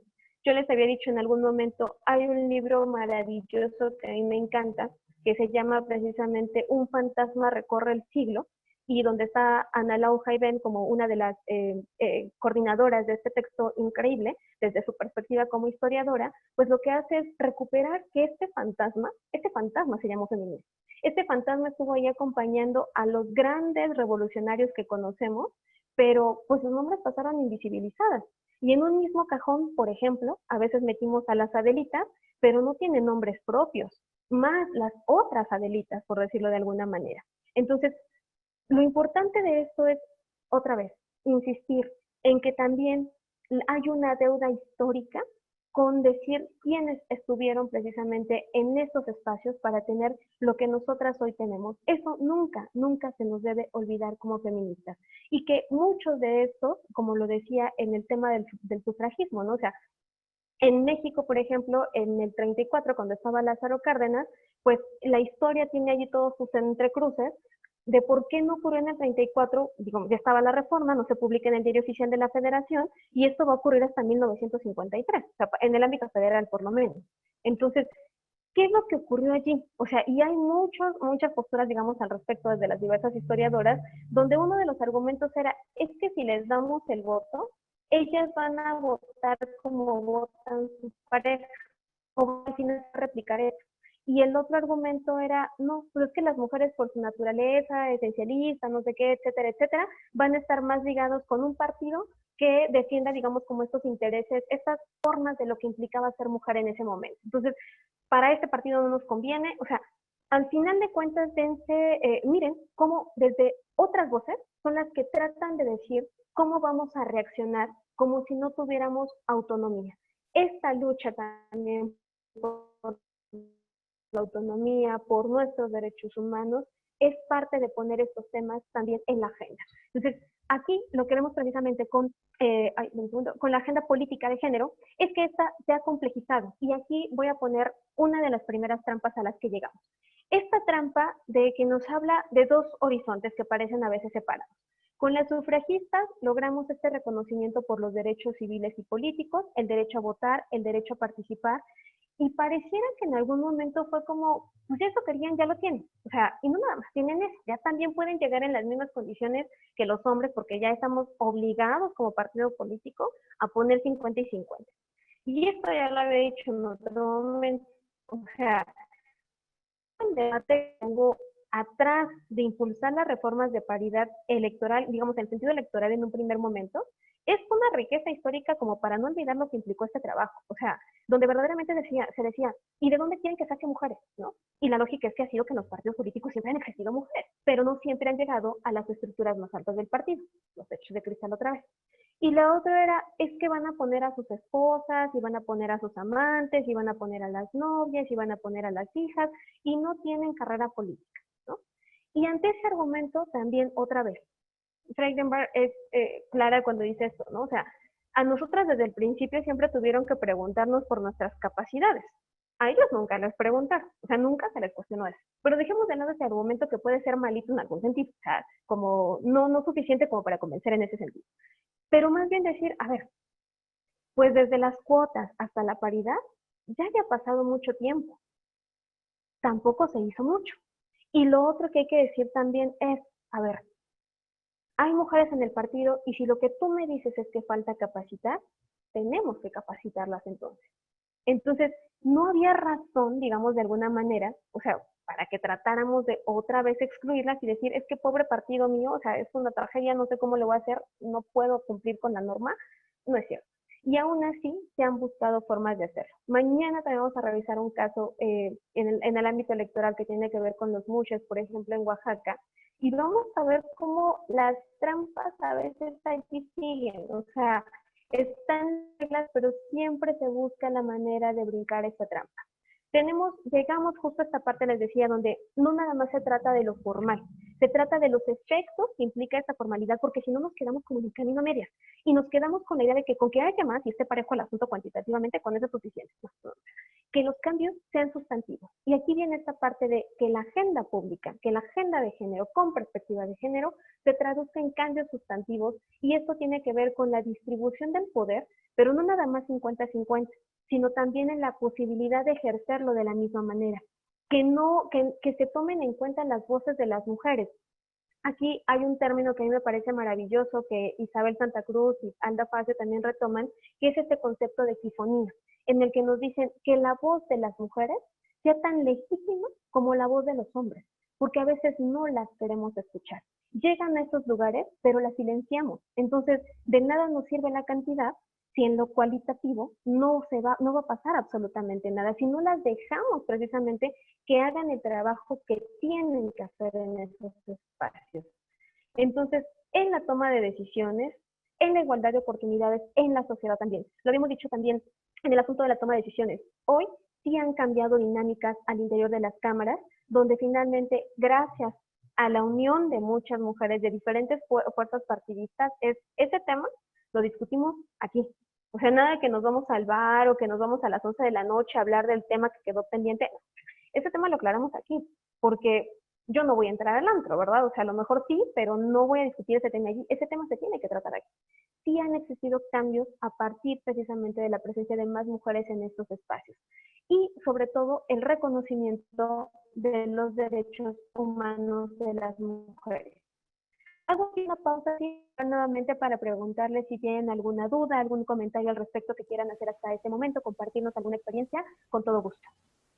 Sí, hace un momento nos escribía Columbo Martínez, tan urgente que para el presidente aclara todo lo contrario al problema de las mujeres, que es el gobierno que protege más a las mujeres, nos dice Columbo. También nos dice, quien gobierna la Ciudad de México es una mujer y hubo represión en las manifestaciones del movimiento feminista. Y Rosita también nos escribe, ello se debe a la tipificación respecto a los feminicidios que sale ello se debe a la tipificación que suele ser de los feminicidios, simplemente los tipifican como homicidios. En ello tiene razón Flor, nos dice. Muchas gracias por sus comentarios, gracias, sí. Y muchas gracias por los comentarios también que están haciendo. Justo, o sea, este tema les decía al principio, no se trata de decir soy feminista y ponerlo en etiqueta. No se trata desde el ámbito personal, pero mucho menos desde el ámbito, digamos, en los puestos en los que se ocupan. O sea, de verdad hay una agenda feminista y eso es lo que vamos a valorar y desde dónde la estamos analizando, digamos, en términos conceptuales. Porque una cosa es esta agenda precisamente feminista y otro pueden ser las apariencias de esta agenda que en sentido estricto no va a terminar resolviendo absolutamente nada. Hablábamos también en algún otro momento cuando veíamos de estas frases que han recuperado este colectivo de diferentes presidentes a lo largo de Latinoamérica y donde vemos que los estereotipos se reproducen todo el tiempo. Entonces, también tenemos que ser crítica con eso porque la voz que ocupan estas personalidades tienen un impacto, o sea, es real. Lo que se les dedica en términos de tiempos, de medios, etcétera, tienen un impacto real. Y esto, les decía también, atraviesa otra cuestión. No se trata nada más de criticarnos o de criticarlo en las redes sociales, ¿no? Como lo decíamos en algún momento. El activismo digital ha hecho que tengamos redes impresionantes a lo largo de todo el mundo, pero eso no basta. O sea, basta también, o sea, es importante también cuestionarnos qué es lo que pasa al interior de mi propio partido político, qué es lo que pasa precisamente al interior de las propias estructuras en las que yo estoy, familia, trabajo, escuela, etcétera, porque a veces sí resulta sencillo mirar lo que ahorita se está haciendo y otra vez soy muy clara y muy insistente con esto. Tenemos que criticar si en este momento el gobierno no tiene una agenda feminista, tenemos que evidenciarlo, tenemos que reclamarlo, pero también tenemos que ser conscientes de cómo estamos accionando nosotros para así llevar a cabo lo que podemos hacer en nuestro margen de acción. Porque de lo contrario, pues entonces sí, o sea, mirar en las otras personas los errores es bien sencillo, pero cuando hacemos el ejercicio retrospectivo, pues ahí es donde nos encontramos con problemas, y yo lo había dicho en algún momento. Uno de los problemas de la violencia, pero también de no incorporar esta agenda, es el silencio. O sea, es cuando yo me callo por determinadas razones, y entonces ahí sí no digo nada, porque afecta a mis intereses personales. Entonces, si vamos a ser coherentes, hay que ser coherentes en todos los lugares. Y esto es algo que no siempre se ve en muchos espacios y en muchas personas. Entonces, eso hay que tratarlo de mantener. Y retomando el comentario también de Rosita que hacía, por supuesto, y algo bien grave, o sea, eso es en función de los datos que tenemos, como dice Rosita, ¿no? O sea, pero hay que preocuparnos muchísimo de estos datos que no están, de los que no se denuncian, de todos estos casos, y es lamentable lo que voy a decir. Todo, y hay que separarlo, ¿no? O sea, los casos que han sido como por temas de violencia, de la violencia estructural que hay en este país, y cómo el feminicidio es parte precisamente de esta violencia estructural, pero lo importante también es decir, eso es en cuanto a los datos de los que disponemos. El asunto es más grave de lo que verdaderamente alcanzamos a poder ver con esta información, ¿no? Entonces, es preocupante, verdaderamente preocupante, y tan preocupante es que no se estén tomando las medidas adecuadas para hacerlo. Mañana vamos a ver también un tema que es importante, donde el dinero mueve muchas cosas. Y cuando se recorta el dinero para muchas cosas y no hay una adecuada perspectiva del impacto que esto va a tener, o que intencionalmente puede existir, pero al final del día está destinado para otros planes, también afecta sin duda la vida de las mujeres. Lo que ha pasado con la Red Nacional de Refugios, por ejemplo, la cantidad de llamadas que han llegado, o sea, el cómo se va a aplicar este dinero, si se los damos directamente a ellas o no, bueno, o sea, son cosas que tienen que pasar por una perspectiva de género. Cuando se hacen esto completamente equivocado, lo único que se hace es incrementar la violencia, y desde luego decirlo así. Quien se sentó a hacer esa política pública podrá tener conocimiento sobre política pública, pero con perspectiva de género, evidentemente no. O sea, es nulo ese conocimiento, ¿no? Entonces, tenemos aquí que justo esta parte de la agenda de género es el posicionarla es uno de los estudios que más dificultan la generación de políticas de igualdad y de equidad de género, y por supuesto, demandas incluidas en la agenda pública. Su ingreso en la agenda institucional no se realiza con la fuerza y el compromiso requeridos para generar impactos relevantes en los desequilibrios de poder entre los géneros. ¿Qué quiere decir esto? Que al final del día lo que vemos es que hay temas que se pueden posicionar en la agenda pública, es decir, que sean de interés nacional, pero que no siempre se traduzcan en un interés en las y los legisladores, en estos espacios que van a cambiar las reglas, digamos, para que mejore o no la vida de las personas. Y aquí es donde tenemos otro pasito precisamente de lo que implica esta agenda de género. La agenda de género debemos mirarlo así. Es distinta en cada sociedad. ¿Por qué? Porque los problemas que tiene México no van a ser los mismos problemas que tiene China, que tiene Finlandia, que tiene cualquier otro país. O sea, por eso las agendas de género tienen que ser contextualizadas. Y otra vez va esta idea. México, lo había comentado en algún momento, es el segundo país en América Latina que legisla sobre violencia política en razón de género, es decir, que la tipifica, y que además es el primer país, después de Bolivia, por supuesto, que además pone estas cuestiones de reparación del daño. Esto implica un cambio ahora en cómo vamos a aplicar estas normas de que tienen que estar en todos los estados de la República, pero no es la misma agenda que va a tener Argentina en este momento, porque Argentina ni siquiera tiene tipificada en este momento la violencia política contra las mujeres en razón de género. Entonces, su agenda en este tema es distinta a la agenda que hoy nosotras tenemos en este país. Entonces, estas demandas impulsadas otra vez son generalmente, y siempre han sido, por grupos de mujeres y movimientos feministas, y lo que tenemos que tener en cuenta, y aquí va el primer dato, para hacer una agenda de género, otra vez lo decíamos, es basarnos en las convenciones y tratados internacionales, en las directrices que estos nos han dado para poder diseñar una agenda con esa perspectiva, ¿sale? O sea, tenemos dos horizontes entonces, el contexto nacional, la situación de cómo estamos, y ojo, otro problema importante aquí en el que nos vamos a enfrentar. Una cosa es una demanda nacional, como lo hemos visto en el tema del feminicidio, es una emergencia nacional, pero no es lo mismo lo que tiene que ponerse a hacer el Estado de México en este momento, o el Estado de Veracruz, que otro estado donde el indicador sea más bajo. O sea, tendrá que ser para todo el país, sí, pero las cuestiones que de manera estatal tendrá que hacer cada una de estas entidades tienen que tener ciertas diferencias. Ahí es donde está la importancia del contexto. Si no pensamos el contexto, y va otra cosa importante también. Cuando queremos verlo todo tan general, lo que termina pasando es que no terminas resolviendo problemas o terminas agravándolos en otro lugar. Y nuevamente, ser observadores y observadoras de cómo estamos mirando el problema. Voy a poner un ejemplo aquí. En algún momento decían algunas antropólogas feministas, y esta era una experiencia que contaban mucho, por ejemplo, en el PUEF de la UNAM, donde decían en algún momento se hizo algún trabajo de investigación donde se trató de llegar a algunas comunidades, y entonces desde mi perspectiva citarina, pues llegué con este mensaje de empoderamiento, de que tenían que ser autosuficientes económicamente, etcétera, etcétera. ¿Cuál fue el resultado? ¿Qué fue lo que ocurrió en este lugar? Que la violencia se incrementó. Porque cuando ellas dijeron, ¿sabes qué? Yo ya me di cuenta que yo puedo tener mi propio dinero, que tengo que trabajar, que es mi derecho, que no sé qué, hubo en automático una violencia que se agrava contra estas mujeres. Claro, lo estábamos mirando desde nuestro contexto, no desde el contexto de esa localidad. Entonces, ¿qué fue lo que ocurrió, lo que tuvieron que hacer como para revertir este daño? O sea, aparte vinieron esas mujeres locas, feministas, no sé qué, etcétera, etcétera, con todo lo que se ha escuchado en muchos lugares. La estrategia tuvo que ser diferente. Después tuvieron que ir hombres investigadores para sentarse con los hombres de esa comunidad, a conversar con ellos en las cantinas, para conversar con ellos en el campo, para que entonces el ejercicio de sensibilización fuera diferente. Llegaran primero con ellos y entonces no hubiera un impacto de violencia sobre las mujeres.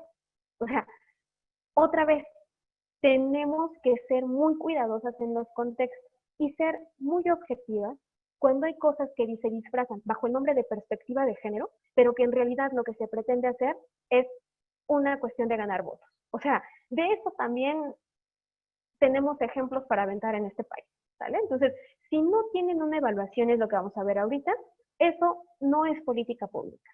Eso se convierte en una cuestión de poder ganar votos nada más. Y por supuesto, el desarrollo e institucionalización de la perspectiva de género en todas las instituciones, y lo más importante que decíamos al principio, que no se quede nada más en un cambio institucional, sino que este cambio institucional sí tenga efectos reales sobre la vida de las personas. Llegamos justo a esta parte de la agenda legislativa, decíamos, la agenda pública es poner el tema, digamos, como en la discusión, que sea un tema de interés nacional, pero la agenda legislativa, como el nombre lo indica, es que en el ámbito legislativo estos temas cobren relevancia. Que se empiece, cuando hablábamos de la violencia política en razón de género, decíamos, fueron más de 10 años en los que hubo iniciativas sobre este tema al respecto. ¿Por qué tardó tanto este tema en posicionarse como tal? Entonces, no es nada más de que lleguen, sino que verdaderamente adquieran esta relevancia y que sean de interés precisamente para diferentes fuerzas partidistas. Otra vez lo digo porque esto es algo que tenemos también que tener con claridad. Cuando llegan estos temas a la agenda legislativa, los que han tenido mucho éxito son aquellos que rompen las barreras partidistas. Es decir, que se impulsan como en temas que van a beneficiar, digamos, a las mujeres, y entonces tenemos a legisladoras de diferentes fuerzas partidistas por el mismo camino. Escuchen otra vez, les invito más bien, este aniversario que hicieron sobre la red de mujeres en plural, donde justo las legisladoras que estaban allí comentaban de lo que implicó, por ejemplo, dos mujeres que en otros temas han estado completamente en desacuerdo, porque pues están, digamos, de alguna manera vinculadas con la ideología partidista o con los intereses del partido, pero cuando se trató del tema de paridad, ahí estaban las dos tomadas de las manos de dos fuerzas completamente separadas. Entonces, esto también es importante, el tema de las alianzas estratégicas, precisamente para que estos temas, una vez llegados a la agenda legislativa, se puedan concretar. Entonces, tenemos aquí, como lo pongo en el otro cuadrito, requerimos alianza de grupos parlamentarios, por supuesto, construir consensos que legitimen las demandas y hagan posible los cambios en la legislación. En algún momento alguien decía también que era completamente desacreditado cuando pues desde este ámbito, desde la política, porque la política es así como una cosa que a veces como lo más feo del mundo que puede existir, o sea, es dimensionar que la política tiene impactos y efectos reales sobre nuestra vida. Y a eso tenemos que entrarle también, a ser sujetos y personas precisamente que estén apegadas a la política, no nada más, digamos, desde el ámbito representativo, sino de lo que implica nuestro ejercicio como ciudadanos precisamente en ese seguimiento. Y allí lo que veíamos es que legitimar demandas, hasta qué punto o hasta dónde se tienen que llegar estas alianzas para que haya temas que sí tomen parte de esta agenda legislativa. Porque hay ocasiones que el tema no es que no estuviera, pero no ocurrieron con la trascendencia que hoy están sucediendo. Entonces, esto lo vamos a revisar también. La agenda legislativa en materia de género debe tener una armonización jurídica, es decir, que vaya desde estas leyes generales hasta los estados. Hoy con el tema de violencia estamos teniendo este problema precisamente de que los tiempos ya están encima y que no todo el mundo quiere hacer su chamba a nivel local como tendría que hacerla. Entonces, otra vez, una cosa es la Cámara de Diputados y Senadores en el ámbito federal y otra cosa son las legislaturas de los estados, donde a veces no se quiere hacer lo que se tiene que hacer o ponemos restricciones y decimos hasta aquí sí, eso ya no lo quiero, entonces lo desechamos. No, es tratar de armonizarlo completamente, pero también decirlo como en algún momento refería Piscopo. Si no se quiere hacer, tenemos, y por eso es tan importante lo que decíamos al principio, los tratados internacionales, porque esos a nivel local o no, esos ya están constitucionalizados y el ordenamiento jurídico más importante que tenemos es nuestra Constitución, acompañado de estos tratados internacionales.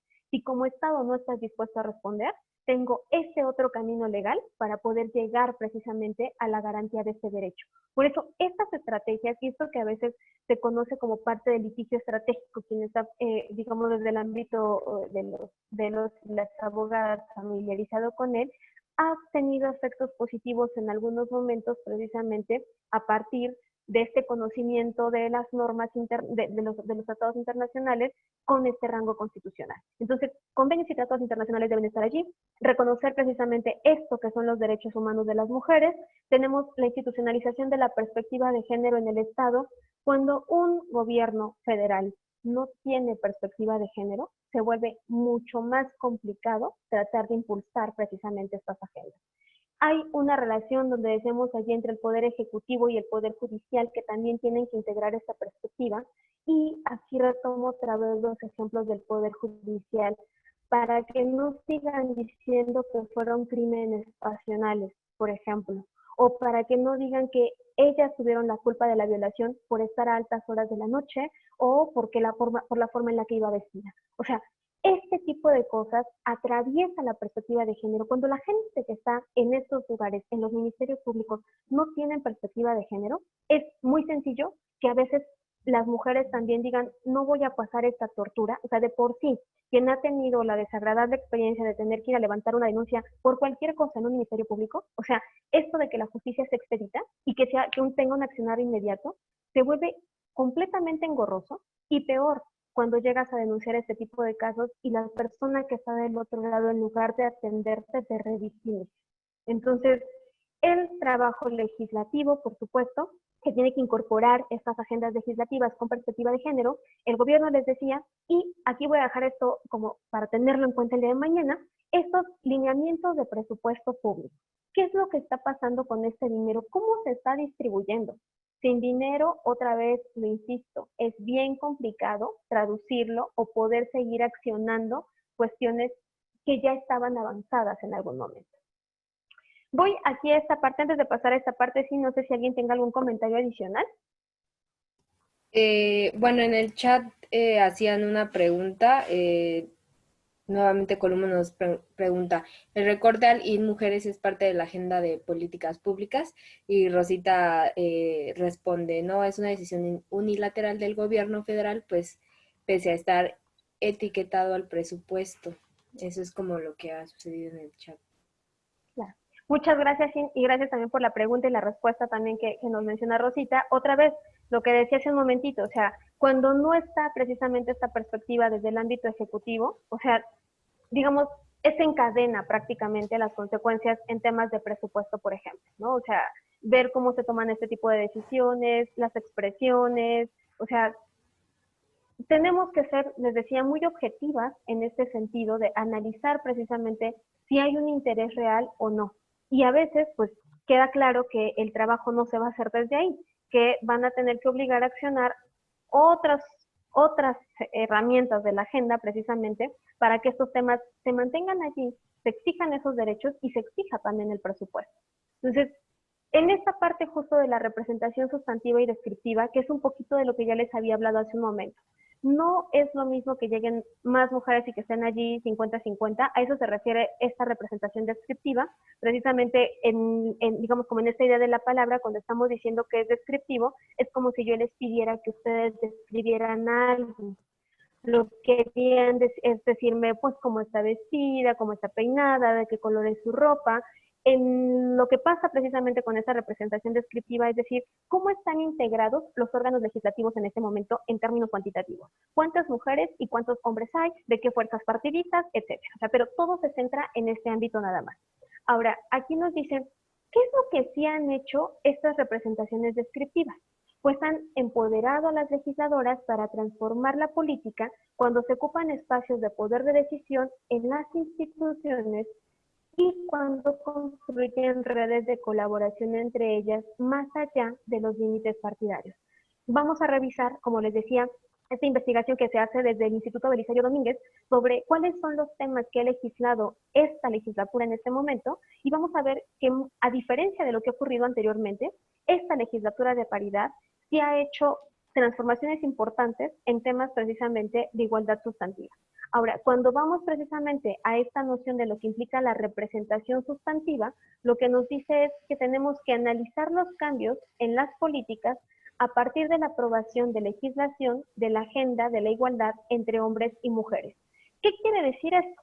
Que ya no nada más basta con que lleguemos, sino que revisemos en dónde podemos incidir y qué es lo que se tiene que transformar para transformar la vida de las mujeres.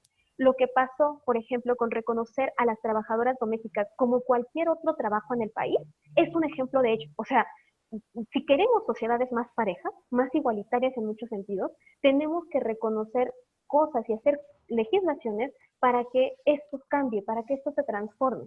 Entonces, en el caso de las trabajadoras, de las empleadas domésticas, la lógica es, ellas también deben estar protegidas con los mismos derechos laborales que cualquier otro trabajo. Entonces, eso es un cambio sustantivo. Ya no se queda nada más en poner el tema del trabajo en el debate, sino que se convierte precisamente en una transformación legislativa que tiene efectos e impacto jurídico. Ahora, aquí pongo precisamente en esta parte de la pirámide, justo esta parte de la cuestión de la representación sustantiva, como en la parte, digamos, piramidal del hecho de querer transformar verdaderamente la vida de las personas, y tenemos de alguna manera dos vertientes también. Iniciativas que se convierten en leyes y aquellos que no se convirtieron en leyes. Y es que esto es bien interesante en la agenda legislativa, porque hay muchos temas que se ponen como iniciativa, pero no se terminan legislando. Sin embargo, no significa que no haya existido el interés o el esfuerzo por poner ese tema en el debate. Y lo que nos dicen estas investigaciones es, ya no nada más hay que contar cuántas legislaciones sí se modificaron y cambiaron o pueden cambiar la vida de las personas en términos de igualdad, sino ver también por qué todas estas no terminaron convirtiéndose en leyes. ¿Qué fue lo que pasó al interior de las cámaras o si se tuvo que pactar algo o no, donde este tema pasó a un segundo plano en determinado momento? Entonces, ver también si justo lo que proponen unas y otros pueden o no llegar a tener estos sesgos de género, o no necesariamente, sino que de alguna manera, ¿cuáles son los temas que están poniendo ahorita las legisladoras respecto a los legisladores? Estas investigaciones, créanme que son sumamente interesantes porque nos abren el panorama de qué tanto ha cambiado sustantivamente las relaciones de poder al interior de las cámaras y sobre todo de los temas que se terminan legislando. Lo que vemos aquí, entonces, en este modelo integral de la representación sustantiva, es que analizan el proceso y el resultado, como les decía, no solo lo que se legisla, sino también lo que se convirtió en iniciativa, se propuso, pero no tuvo efectos benéficos, y los 4 ámbitos de la acción de las y los legisladores que nos dicen aquí estos trabajos.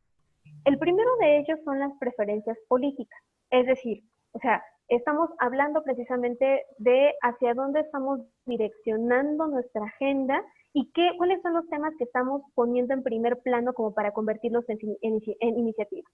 En segundo lugar, lo que vamos a tener es el trabajo legislativo. ¿Cómo se están haciendo esos consensos, esos acuerdos, etcétera? El tercero son las posiciones que ocupan en las cámaras. Y volvemos otra vez a lo importante. ¿Quiénes son las presidentas de las comisiones? ¿Quiénes son las personas que participan y se les toman en cuenta? O sea, la lógica tendría que indicarnos que a todas, a unos y otros. Pero en las cámaras, las fuerzas de poder no siempre son así, ni son horizontales tampoco. Y también hay que decirlo con todas sus letras.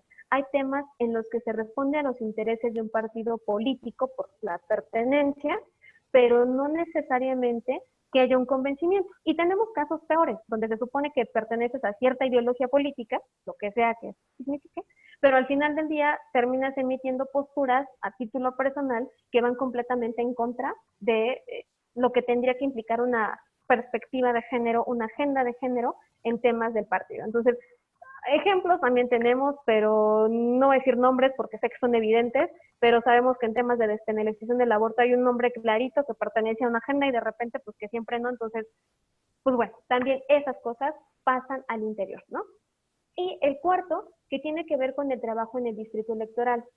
Otra vez, en función de cómo llegamos precisamente a estos puestos de poder político, la lógica es me termino, digamos, como adaptando en este sentido a los temas que se están discutiendo en la agenda legislativa, o también tengo un interés por regresar con el lugar de donde salí elegido, estoy refiriéndome, claro, específicamente a los puestos de mayoría relativa, y decir, sí estoy llevando temas que interesan a mi estado, en el caso de los senadores, o estoy llevando temas que corresponden al lugar al que estoy representando en términos, digamos, poblacionales en la Cámara de Diputados, o definitivamente esos temas ya no me interesan.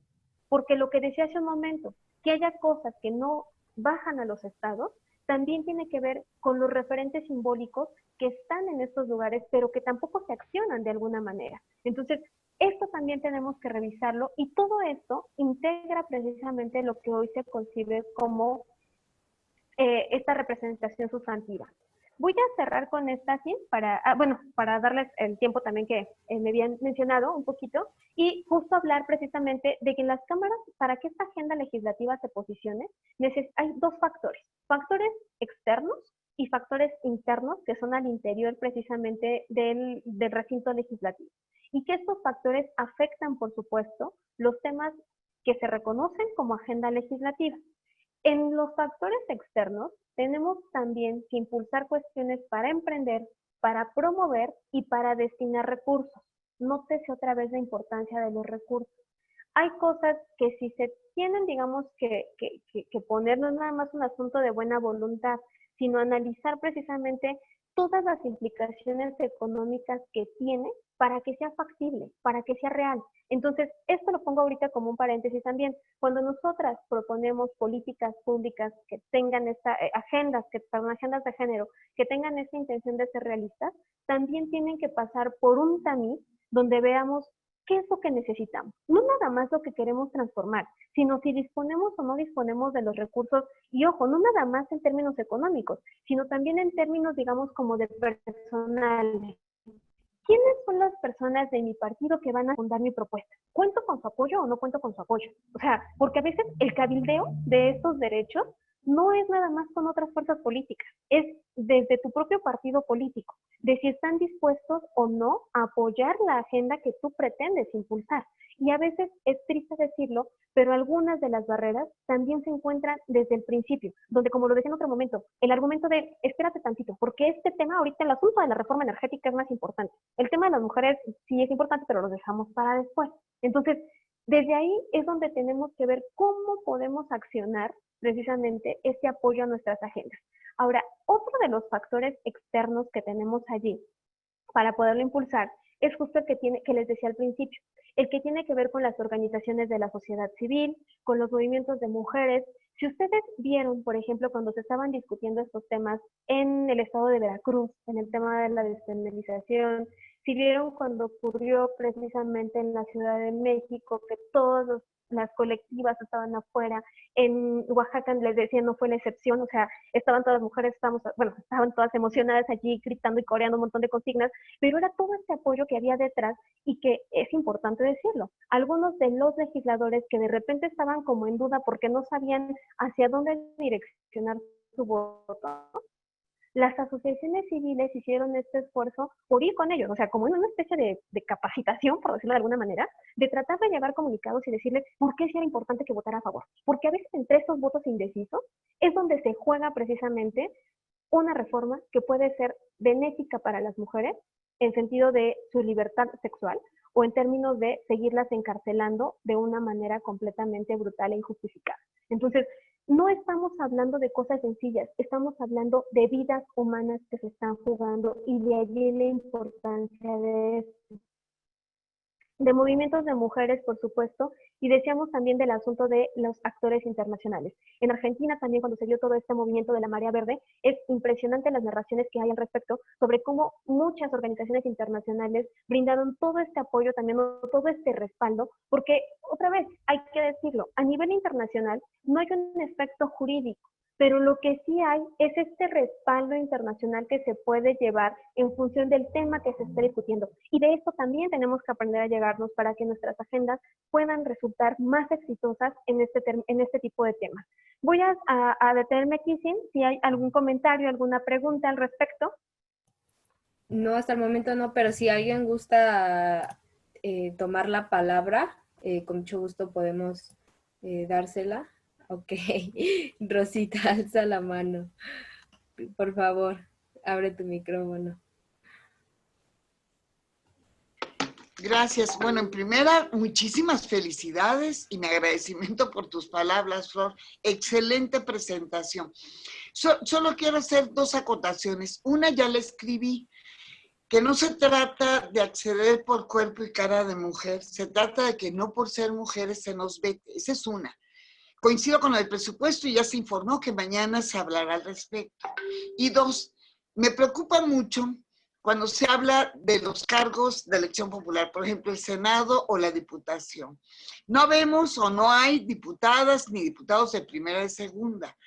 Las cámaras representan, la del Senado, a las entidades federativas frente al pacto, frente al pacto de la República, pero legislan para toda la República. Y en la Cámara de Diputados no existe el diputado de representación proporcional ni la diputada de mayoría relativa. Son dos caminos de acceder al mismo cargo. Se legisla para bien de toda la nación porque ahí está la representación de la nación. Y esa es la instancia precisamente donde se aprueba el presupuesto para el ejercicio fiscal de la Federación. Lo señalo nada más como una acotación para mañana que se hable del presupuesto y sobre todo por la pregunta que ya había hecho Columbo, ¿no? Gracias. A ti, Rosita, muchísimas gracias por tus comentarios. ¿Alguien más que quiera comentar algo, resolver alguna duda respecto a lo que nos ha presentado el día de hoy Angie, o hacer algún comentario? Tal vez están escribiendo por ahí. No te preocupes, sí. Mientras, Okay. sí, justo en esta parte del tema de la representación, como lo comenta Rosita, sin duda, ¿no? O sea, en el momento en el que están en el cargo, están prácticamente bajo la misma responsabilidad de que lo que terminen votando, decidiendo, presentando, va a ser para un impacto, digamos, para todas las personas, ¿no? Para todas las personas que estamos dentro de este pacto federal, precisamente, porque esa es la lógica, incluso en términos de esta división de poderes que tenemos en nuestro país. Ahora, lo importante y a lo que, digamos, la relación que tenía precisamente esta separación que hacen las investigadoras con este tema de la cercanía con las personas, es que la crítica es, estos temas que en algún momento tú dijiste que se podían atender o que se iban a atender, no están ni siquiera presentados como en temas de iniciativa, ¿no? O sea, como en esta parte de, tenemos que analizar o no tenemos que analizar la relación de entre tus propuestas y en lo que terminas, digamos, como también legislando, no nada más como en lo que votes, sino en estas iniciativas que presentas. Por eso lo que hacen ellas es como esta parte sombra, por decirlo así, de los datos que hasta este momento no están recogidos, que es justo aquellas iniciativas que se están presentando y que dicen, sí hubo una intención de hacerlo, pero las alianzas, estos factores endógenos de los que hablábamos hace un momento, que se gestan al interior de las cámaras, son las que obstaculizaron que esta reforma se pusiera, o que esta iniciativa, perdón, se pusiera precisamente en el tema de la agenda. Pero por eso resulta tan imprescindible también decirlo, y claro, esto no es parte de estos primeros estudios, pero sí de los últimos que se están haciendo, sobre todo en términos de reelección, ¿no? O sea, ¿cuál es la finalidad de esta reelección en este país? Y si verdaderamente valdría la pena en esta lógica reelegir a personas, o más bien desde dónde tenemos que analizar también la reelección en función de, es una persona que sí representa los intereses, o mis intereses por lo menos, o no, como para poder accionar el voto. Esto tiene una correlación en función de las personas que votan a título personal, sin duda, pero también es como seguir esta cadenita, también en el sentido de representación sustantiva, y también están aquellas teóricas que abiertamente dicen, una vez que están ahí, o sea, no existe un compromiso, o sea, ellas tienen un trabajo legislativo y no es porque no se les trate de adjudicar una responsabilidad, sino porque lo que dicen es no evitar precisamente esta lógica de que como son mujeres, van a legislar para mujeres. Esto, como lo decíamos al principio, no sucede así. Lo que necesitamos es precisamente una agenda con perspectiva de género o una agenda feminista. Entonces, era precisamente en ese sentido como una reflexión, pero sin duda esta precisión me parece muy interesante, justo para no, si quedo ahí como ese huequito, que quede clarísimo que estando allí en esos puestos, son legisladoras y legisladores cuyas decisiones y votos van a afectar la vida de todas las personas, las que hayan votado y las que no hayan votado por ellos también. Por eso es bien importante este discurso también cuando decimos, es que yo solamente voy a estar en función de las personas que me apoyaron. No, es que eso es un tema de campaña.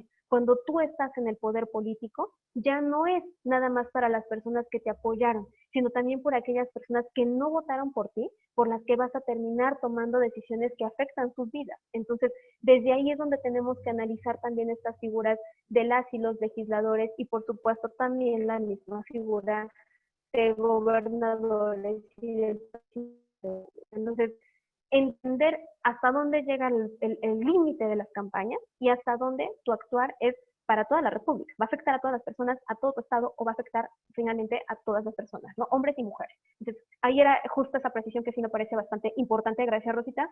Y así llegamos entonces a esta parte antes de continuar precisamente con los ejemplos de las agendas, y con esto terminar el día de hoy, con la parte de la política pública, que entendiendo precisamente estas políticas públicas, esto es, digamos, como un pasito posterior.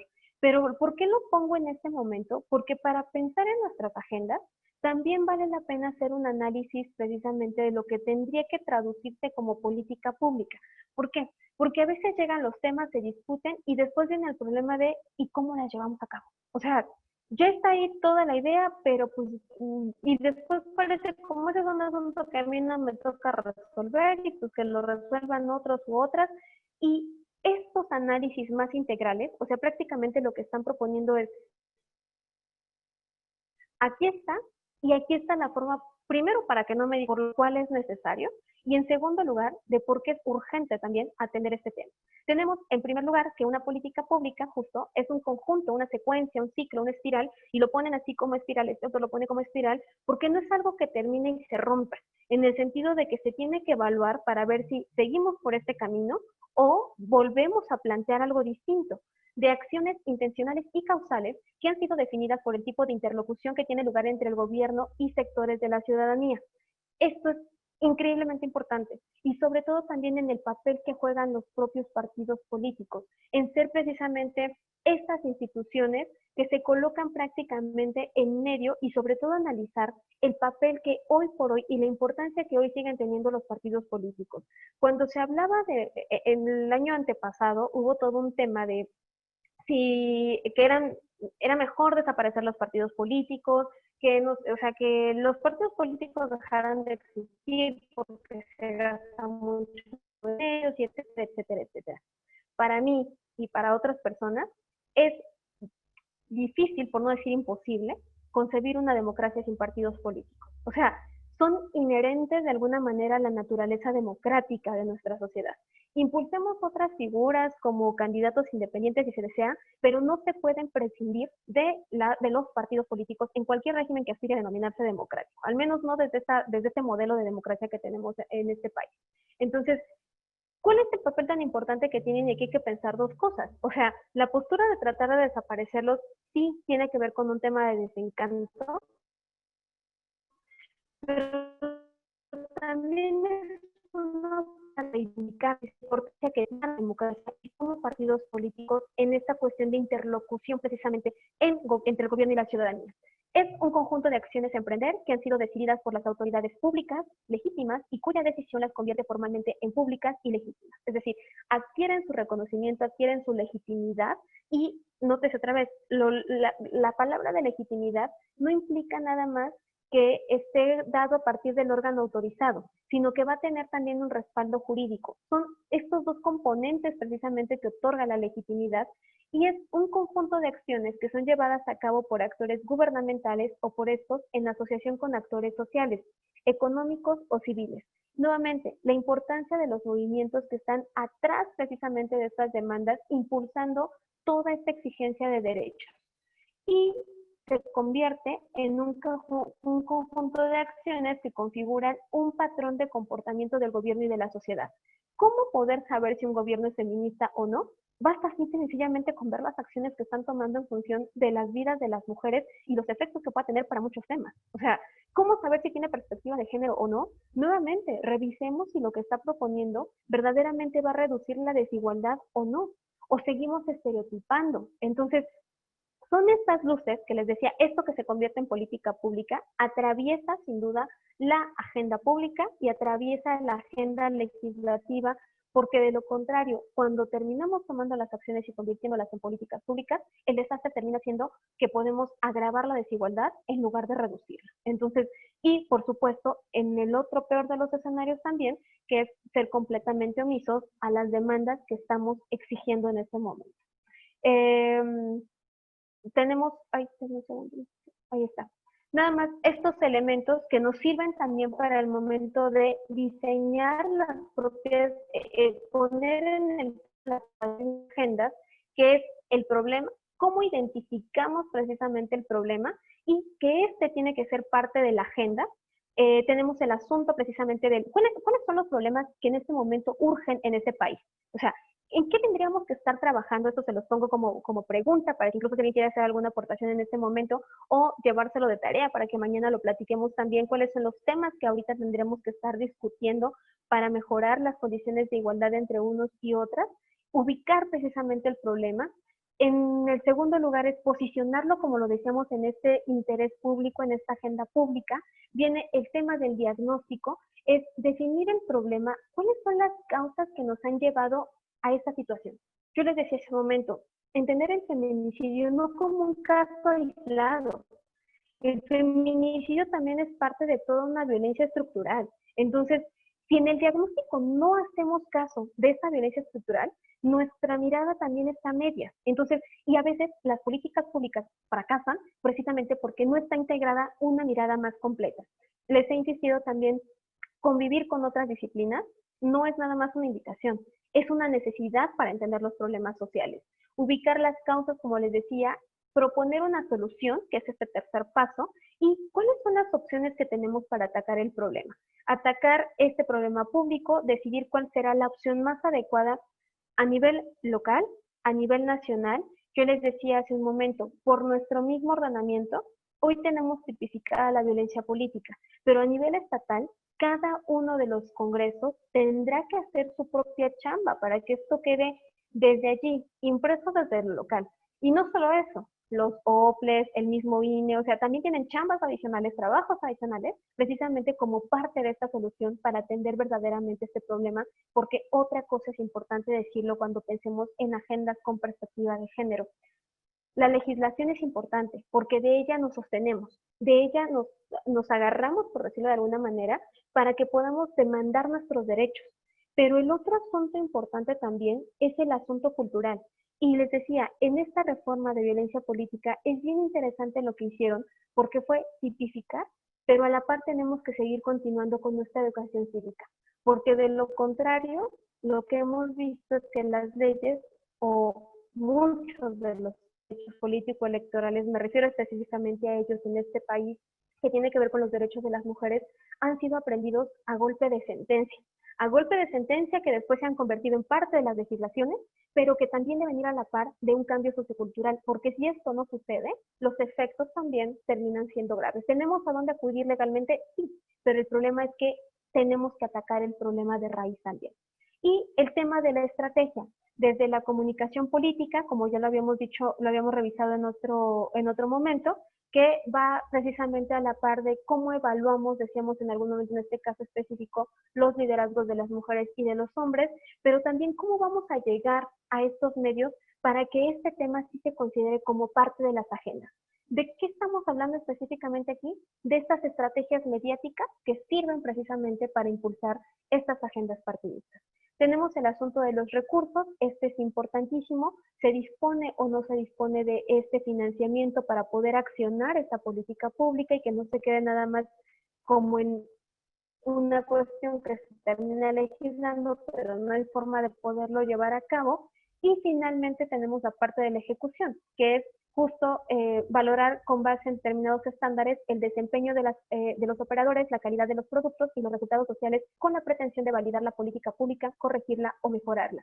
Les decía, todos aquellos programas sociales, todos aquellos programas que van bajo este nombre de política pública para reducir las desigualdades, cuando no son evaluados, no tienen la intención de corregir la desigualdad, tienen la intención más bien precisamente de intereses políticos que no están acordes precisamente con la igualdad entre unas y otras. Me quedo aquí para estas políticas que son ciegas al género y etcétera. Muy bien, muchísimas gracias Angie por tu ponencia, estuvo muy interesante y creo que va a aportar muchísimo a todo este ámbito político dentro del partido. También agradecer a todas las participantes que estuvieron conectadas el día de hoy por temas de tiempo. Ya no les pongo como los anuncios finales, solo recordarles que el día de mañana no olviden hacer su evaluación final. Y por último, decirles que esta masterclass se ha realizado de manera gratuita gracias al financiamiento público ordinario dedicado a la capacitación, promoción y desarrollo del liderazgo político de las mujeres, otorgado por el Instituto Nacional Electoral a los partidos políticos, específicamente a el Partido de la Revolución Democrática. Sin más de mi parte, les cedo la palabra a la licenciada Brenda para terminar el día de hoy. Gracias. Pues agradecerle a Angie y agradecerle a Rosita la aportación que nos hicieron el día de hoy, estuvo muy interesante, y pedirles a todas y a todos los participantes que den una revisada a los documentos que nos van a hacer favor de subir en la plataforma y de la ponencia de Angie, para que mañana traigamos trabajar un poquito toda esta parte de cómo podemos mejorar estas agendas con perspectiva de género y sobre todo desde una perspectiva realista. Y les agradezco a todas y a todos su participación. Gracias, Rosita, gracias, Angie. Nos vemos mañana puntuales a las 5. Recuerden llenar sus cuestionarios de inicio y mañana el del final. Y bueno, los esperamos mañana en la conclusión de este ciclo de cursos y les agradezco la participación a todos. Nos vemos mañana.